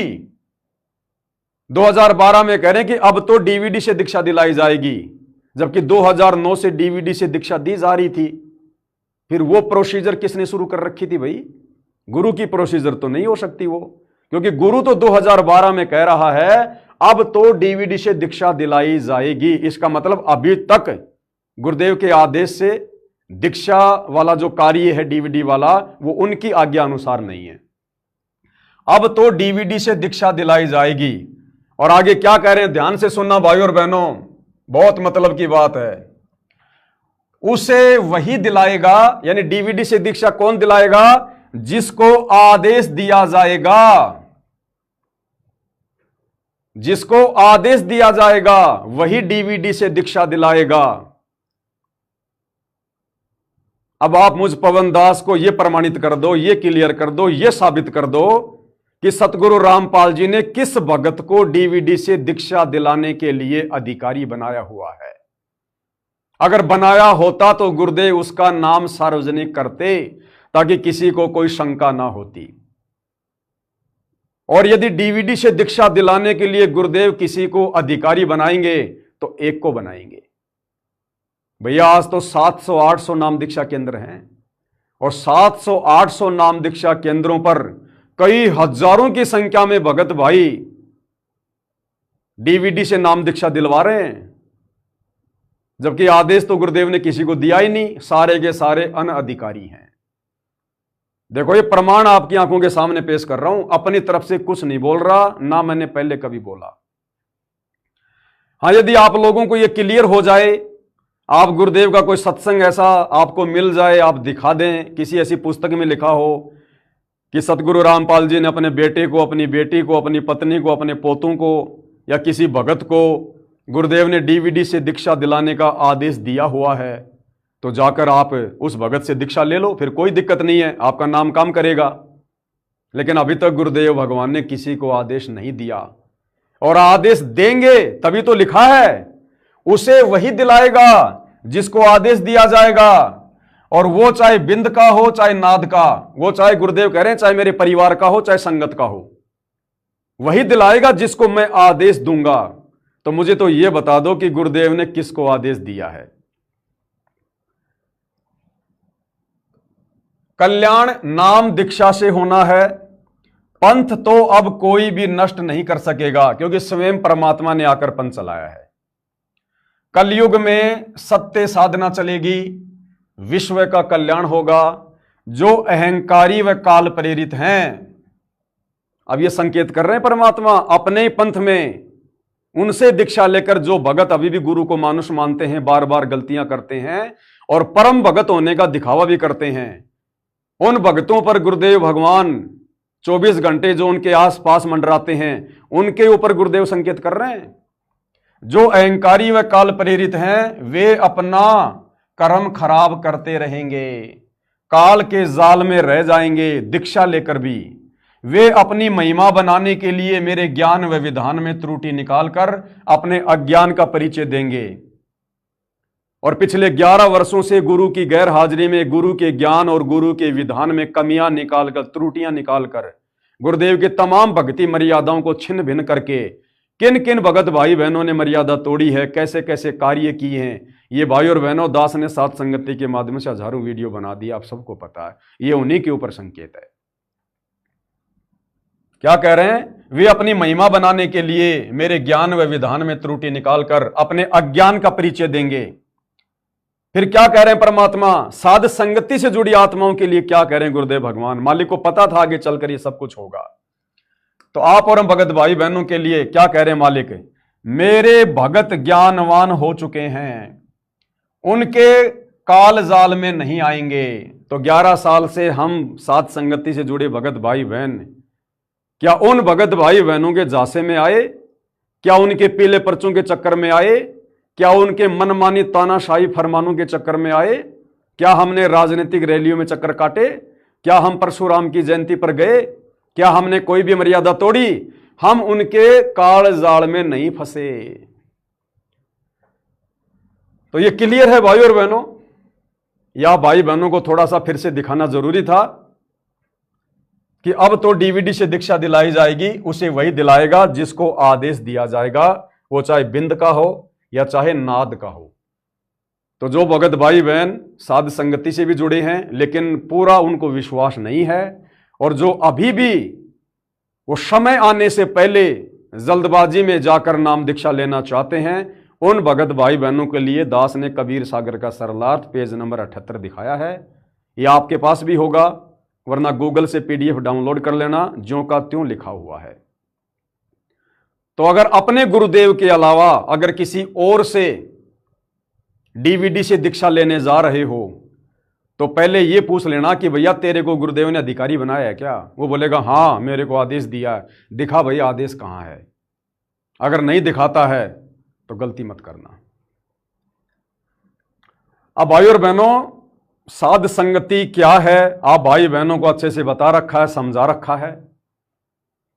अब जो जो भाई बहन साध संगति से जुड़े हुए हैं और वो भाई बहन अपनी थोड़ी बहुत आध्यात्मिक कमजोरी के चलते, ज्ञान की कमी के चलते अगर ये सोच रहे हैं कि आज नहीं तो कल गुरुजी साध संगति में आएंगे, आज नहीं तो कल गुरुजी दूध का दूध पानी का पानी करेंगे, तो ये भी भाई बहनों की कमजोरी है। ये सोचना भी उन भगत भाई बहनों की कमजोरी है। अगर गुरुदेव भगवान साध संगति में नहीं आए तो हमने कोई फार्म थोड़ी भरा था साध संगति से जुड़ने से पहले कि गुरुजी साध संगति में आएंगे आएंगे। वो तो मालिक की मौज है, मालिक की मर्जी है। परमात्मा तो अपने से दूर रहकर भी अपने पंथ को चला सकता है, अपने भक्तों को संभाल सकता है, जैसे 11 साल से संभाला। जैसे वो कुंज पक्षी हजारों किलोमीटर दूर अपनी कुरुल कुरुल से अपने अंडों को पोसती है, तो ये परमात्मा तो अपने प्यारे भक्तों से दूर रहकर भी उनको परिपक्व कर देगा, मोक्ष के लिए तैयार कर देगा। गुरुदेव आए ये उनकी मर्जी, हमें बुलाएं ये उनकी मौज, लेकिन ये उम्मीद हमने कतई नहीं करनी। अगर आप इस बात को लेकर साध संगति में जुड़े हुए हैं कि आज नहीं तो कल गुरुजी साध संगति में आएंगे, ये भी आपकी कमजोरी है भाई। साध संगति से जुड़ना है तो विश्वास के साथ जुड़ना है। विश्वास ही हमारा गुरु है, सत्संग ही हमारा गुरु है। अगर किसी ने यह भी विचार कर लिया कि आज नहीं तो कल गुरुजी साध संगति में आएंगे, तो भी आपका विश्वास कमजोर है। अरे गुरुजी तो सदा से साध संगति के साथ हैं, गुरुजी तो सदा से हमारे साथ हैं। गुरु तो शब्द रूप में है, ओरिजिनल रूप गुरु का शब्द है। हम हैं शब्द, शब्द हम माही, हमसे भिन्न और कछु नहीं। शब्द निवास आकाशवाणी यो सतगुरु का रूप है। तो गुरुदेव भगवान तो सदा से ही साध संगति में हैं, अपने ओरिजिनल रूप में। ये शरीर रूप उनका ओरिजिनल रूप नहीं है, ये हार्ड मास का रूप उनका ओरिजिनल नहीं है। ओरिजिनल रूप है शब्द रूप। तो शब्द रूप में तो गुरुदेव 11 साल से हमारे साथ ही हैं। क्षण क्षण पल पल छाया की तरह आप और हमारे साथ हैं। वरना हम इस काल के लोक में संघर्ष कर सकते हैं क्या? विषय विकारों से अपना बचाव कर सकते हैं क्या? अपने दम पर 11 साल से काल प्रेरित अपने भगत भाई बहनों से हम ये युद्ध लड़ सकते हैं क्या? आज गुरुदेव के जेल से बाहर आने के बाद हम उनसे दूरी बनाकर रह सकते हैं क्या? यदि गुरुदेव शब्द रूप में हमारे साथ में ना हो तो परमेश्वर तो पल पल हमारे साथ में है। तो ये उम्मीद रखकर साध संगति से जुड़कर ना रहना कि गुरुजी साध संगति में आएंगे ही। भाई ये तो उनकी मौज है, आए तो आए या ना भी आए। यहां यानी साध संगति में वही रुकेगा जो विश्वासी और ज्ञान आधारी होगा, क्योंकि साध संगति का आधार ही विश्वास है और ज्ञान आधार है। जिसको ज्ञान आधार होगा, जिसको विश्वास होगा, वही आत्मा साध संगति से जुड़कर भक्ति कर पाएगी। अन्यथा वो साध संगति से जुड़कर भी कोई फायदा साध संगति का नहीं उठा पाएगा। क्योंकि साध संगति क्या है? साध संगति कबीर परमेश्वर सतगुरु रामपाल जी का यथार्थ मोक्ष मार्ग है। टोटल विपरीत होता है, टोटल विपरीत। कहां 12वां पंथ जहां गुरुदेव भगवान बैठे हैं, और कहां 13वां पंथ जहां से साध संगति चलवा रहे हैं। दिन और रात का अंतर है। वहां गुरु को मानुष माना जाता है, यहां गुरु को परमेश्वर माना जाता है। वहां मर्यादाओं के लिए कोई सीरियस नहीं है। यहां जरा सी भी चूक हो जाए तो भगत का मरना हो जाता है। और कितना अंतर है साध संगति और 12वें पंथ में। आज वर्तमान में जहां पूज्य गुरुदेव भगवान विराजमान हैं, कहां पर विराजमान है? शतलोक आश्रम धनाना में विराजमान है। और शतलोक आश्रम धनाना में क्या हो रहा है? आश्रम में गुरुजी आरती उतारते हैं। अभी समागम हुआ, विश्व शांति सम्मेलन अभी कुछ दिन पहले शतलोक आश्रम धनाना में हुआ। आपने क्या देखा? वहां पर गुरुजी आरती उतार रहे हैं। अरे गुरुजी यानी सारी सृष्टि का मालिक है। निर्विकार निर्भय तू ही और सकल भयमान, सब पर तेरी साहिबी और तुझ पर साहिब नाए। तो सतगुरु रामपाल जी वो साहिब हैं जिनके ऊपर और कोई साहिब नहीं है। फिर वो साहिब किस साहिब की आरती उतार रहा है? किस साहिब की आरती उतार रहा है? तो शतलोक आश्रम में गुरुजी आरती उतारते हैं और साध संगति में गुरुजी की आरती उतारी जाती है। दिन और रात का अंतर है 12वें पंथ में और 13वें पंथ में, आश्रम और साध संगति में। शतलोक आश्रमों में गुरुजी आरती उतारते हैं और साध संगति में गुरुजी की आरती उतारी जाती है। रात और दिन का अंतर है। वहां गुरु को मानुष मानकर भक्ति हो रही है, यहां गुरु को परमेश्वर जानकर भक्ति हो रही है। रात और दिन का अंतर है। तो जाने से पहले सोच लेना भाई, ये उन संकल्प दीक्षा वाले भाई बहनों के लिए सारी बातें समझाई जा रही है। उस दिन के बाद आपके भी वही विचार हो जाएंगे, वही विचार। और यदि फिर आपने दोगला काम किया तो फिर आप भगत नहीं रह जाएंगे। अगर आप जी वहां जाकर दीक्षा लेकर आ रहे हैं तो आपने फिर वहीं के हिसाब से भक्ति करनी पड़ेगी। और वहां के लोग ना गुरु जी को परमात्मा मानते, ना गुरु जी को भोग लगाते, ना गुरु जी की आरती उतारते, ना गुरु जी के चरण कमल धो धो के चरणामृत पीते, ना गुरु की महिमा करते। आपने फिर वहां से दीक्षा लेने के बाद वहीं के अनुसार भक्ति क्रिया करनी पड़ेगी। सुबह लेटे लेटे आरती करनी पड़ेगी। गुरु जी को भोग नहीं लगाया जाता वहां, गुरु जी को मानुष माना जाता है। दाढ़ी मूछ वाली कबीर को भगवान माना जाता वहां। फिर आपने भी अपने घर पर आकर दाढ़ी मूछ वाली कबीर की फोटो लगानी पड़ेगी। फिर यदि तुमने गुरु जी को भोग लगा दिया, गुरु जी की 5 दीपक वाली थाल से आरती उतार दी, फिर आप वहां की मर्यादाओं से नीचे गिर जाओगे। फिर वो दीक्षा बिल्कुल काम नहीं करेगी।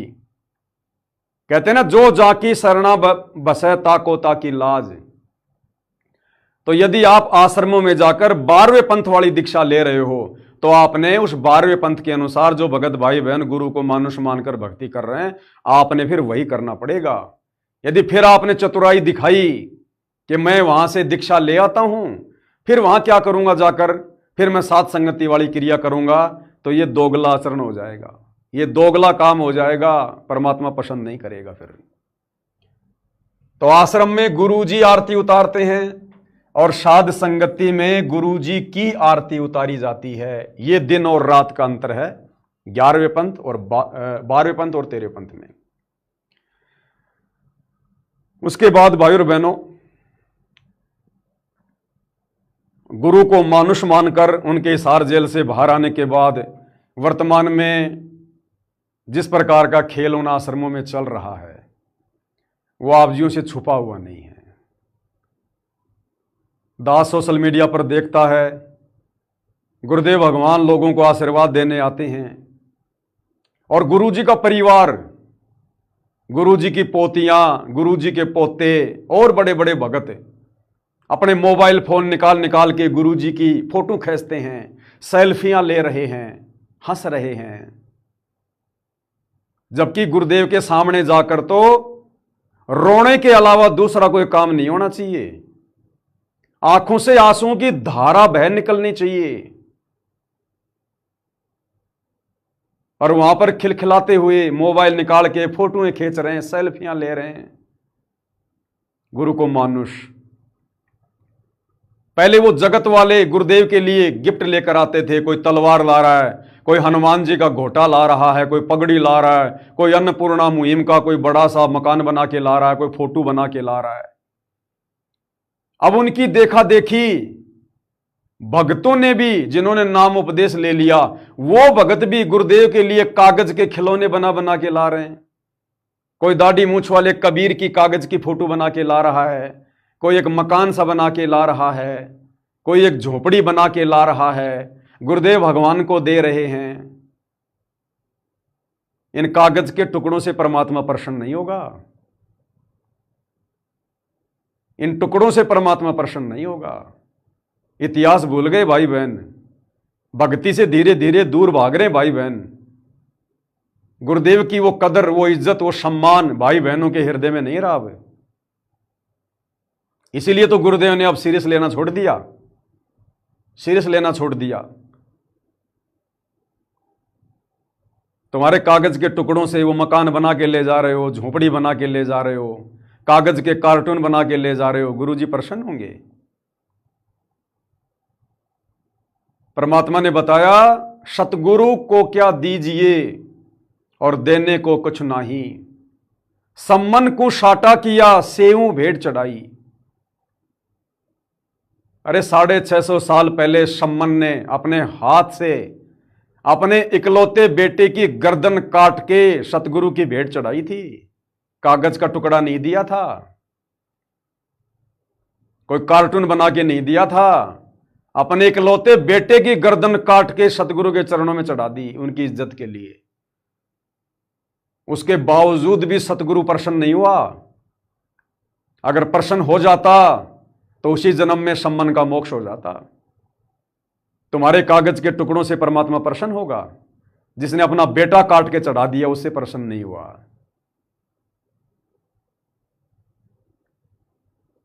भगत मंसूर ने अपने शरीर का अंग अंग सतगुरु की भेंट चढ़ा दिया, कटवा दिया, उससे भी सतगुरु प्रसन्न नहीं हुआ। अगर हो जाता उसी जन्म में उसका मोक्ष हो जाता, नहीं हुआ। तुम्हारे ये कार्टून बना बनाकर इस मोक्ष के प्राइम टाइम में और जगत वालों की देखा देखी और सतगुरु को जाकर दे रहे हो, सतगुरु इससे प्रसन्न होगा? सतगुरु तुम्हारी मर्यादाओं से प्रसन्न होगा, जो मर्यादा तुम भाई बहनों ने 11 साल से अपने पैरों के तले रौंद के रख दी हैं। सतगुरु को परमेश्वर मानकर भक्ति करने से प्रसन्न होगा, जो आप भाई बहन अभी नहीं मान रहे हो। इन चीजों से सतगुरु प्रसन्न नहीं होगा। तुम तो कागज का टुकड़ा दे रहे हो। और गुरुदेव क्या कह रहे हैं? तन मन दिया तो भला किया, सिर का जासी भार, और जो कभी कह मैं दिया, बहुत सही सिर मार। कहते अपने गर्दन काट के चढ़ा दो तो भी सतगुरु प्रसन्न नहीं होगा। शीश उपाड़े भूमि धरे, ऊपर मचके पांव, कबीर का घर शिखर में, तेरी गरज पड़े तो आव। तुम्हारे इन कागज के खिलौने से सतगुरु प्रसन्न होगा?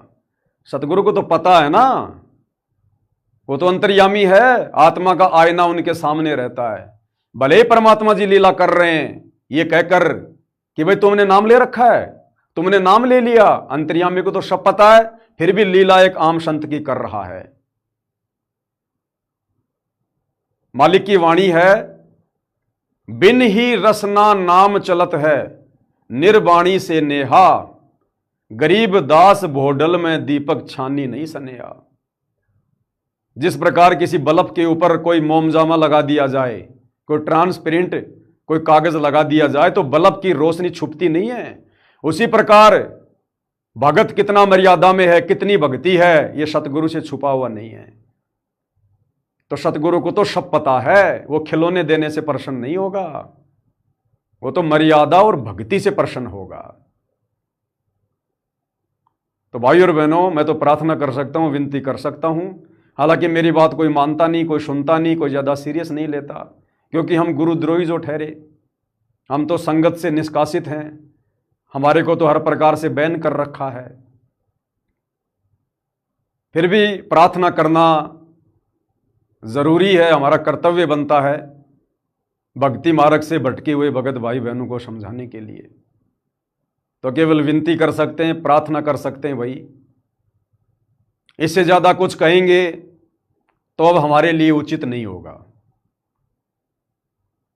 क्योंकि 11 साल से परमात्मा ने सीना ठोक कर डंके की चोट पर बिना डरे बिना घबराए लोगों ने सब कोशिश कर ली, मार लिया, पीट लिया, मुकदमे करवा दिए, जेल में डलवा दिया, आज भी मुकदमे चल रहे हैं, तारीख भोग रहे हैं, नहीं रुके, नहीं डटे।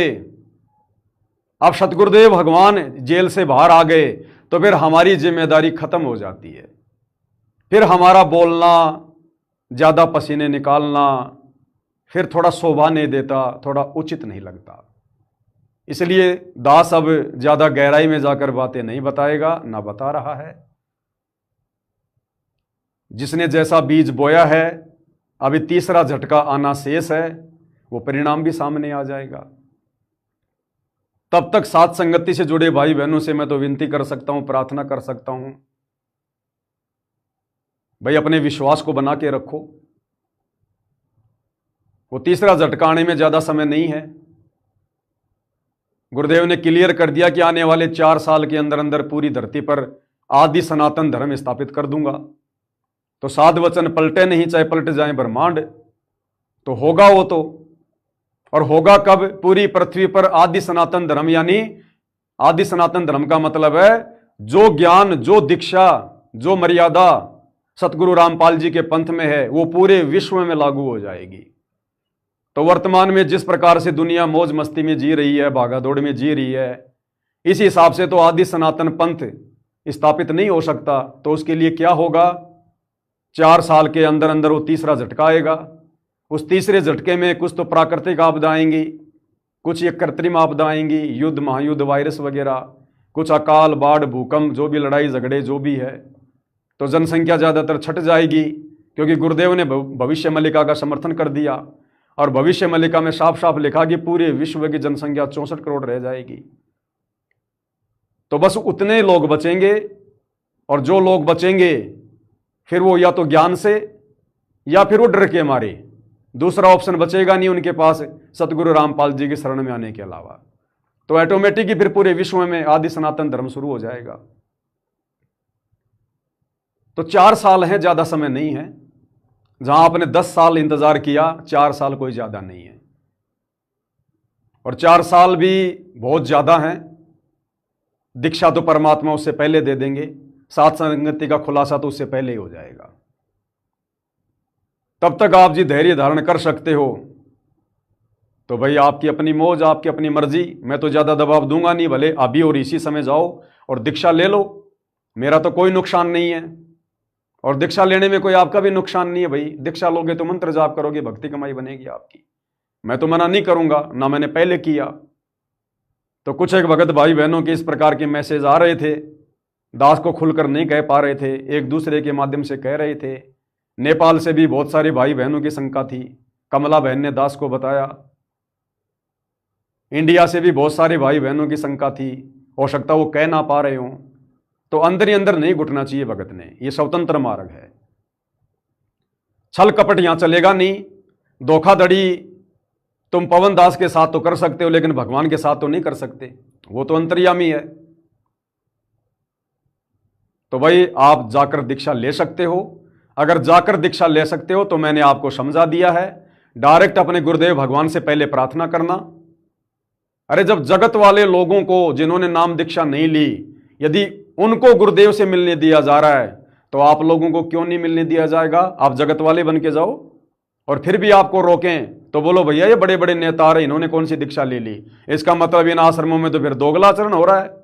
और जहां दोगला आचरण है फिर वहां से दीक्षा लेकर तुम कौन सा फिर दृढ़ होकर भक्ति करोगे, तुम भी दोगली भक्ति करोगे फिर। तो ये कॉमन सेंस की बातें हैं, आप जी देख लेना। बाकी कबीर सागर से आपको दिखा दिया है। अभी तक तो गुरुदेव ने किसी को डीवीडी से दीक्षा देने के लिए आदेशित किया नहीं है। अगर किसी को आज्ञा दी है तो उसको सामने खड़ा कर दो और उससे जाकर दीक्षा ले लो, नो प्रॉब्लम। तो आप भाई बहनों के विश्वास के लिए हर प्रकार से परमात्मा ने सारे प्रमाण दिलवा दिए हैं। बाकी सात संगतियों का कार्य अपना लगातार जारी है। ज्यादा हेडेक किसी ने लेनी नहीं, ज्यादा टेंशन किसी ने लेनी नहीं है। सबको सारी भक्ति क्रियाओं के बारे में अच्छे से पता है। परमेश्वर की क्या लीला चल रही है ये भी आप सबको पता है। मिशन गुरुदेव का खत्म हो चुका है ये भी आपको पता है। अब सात संगति से जुड़े भाई बहनों को ही मौका मिलेगा सतलोक जाने का, जो अंत तक मर्यादाओं में रहकर विशेष कसक और तड़प के साथ गुरुदेव को परमेश्वर मानकर भक्ति करते रहेंगे। बाकी आने वाले समय में जब गुरुदेव खुलासा कर देंगे तब सच्चाई स्वीकार करनी पड़ेगी। सच्चाई यही है जो आपको बता दी गई है, वरना गुरुदेव जेल से बाहर आते ही सात संगति का जिक्र कर देते। अभी 2 महीने से नहीं कर रहे तो इसका कारण क्या है ये भली बात ही समझ में आ जाना चाहिए। समय आने पर परमात्मा विस्फोट करेंगे। और ना हो हमें तो इतना दृढ़ होकर इतना विश्वास करके, क्योंकि गलत हम कुछ कर नहीं रहे, हमने ऐसा कोई काम किया नहीं जिससे कि गुरुद्रोह समझा जाए, हमने मर्यादा कोई तोड़ी नहीं है, हमारे मन में किसी के प्रति कोई द्वेष नहीं है, भक्ति हम गुरुदेव की कर ही रहे हैं। हम कहां से संगत से बाहर हो जाएंगे? कल को गुरुदेव सतलोक चले जाएंगे फिर कैसे भक्ति करोगे? तो कहने का मतलब भाई और बहनों, भक्ति विश्वास की है। कहे कबीर सुनो वे साधो, मैं तो हूं विश्वास में। तो बहुत सारे पॉइंट परमात्मा ने दास से क्लियर करवा दिए हैं। इतना समय दास को मिलता नहीं है क्योंकि दिन में 2-2 वीडियो बनाने पड़ते हैं, सुबह और शाम। दिन में और सुबह अपनी भक्ति भी करनी पड़ती है। दास का तो शेड्यूल परमात्मा ने बिल्कुल टाइट कर रखा है। मात्र 4-5 घंटे की नींद लेता हूँ। सुबह उठते ही 1-1.5 घंटे का सुमरण हो जाता है, 1 घंटा नित्य नियम में हो जाता है। उसके बाद में अपना 12 बजे से लेकर 2 बजे तक एक वीडियो बनता है।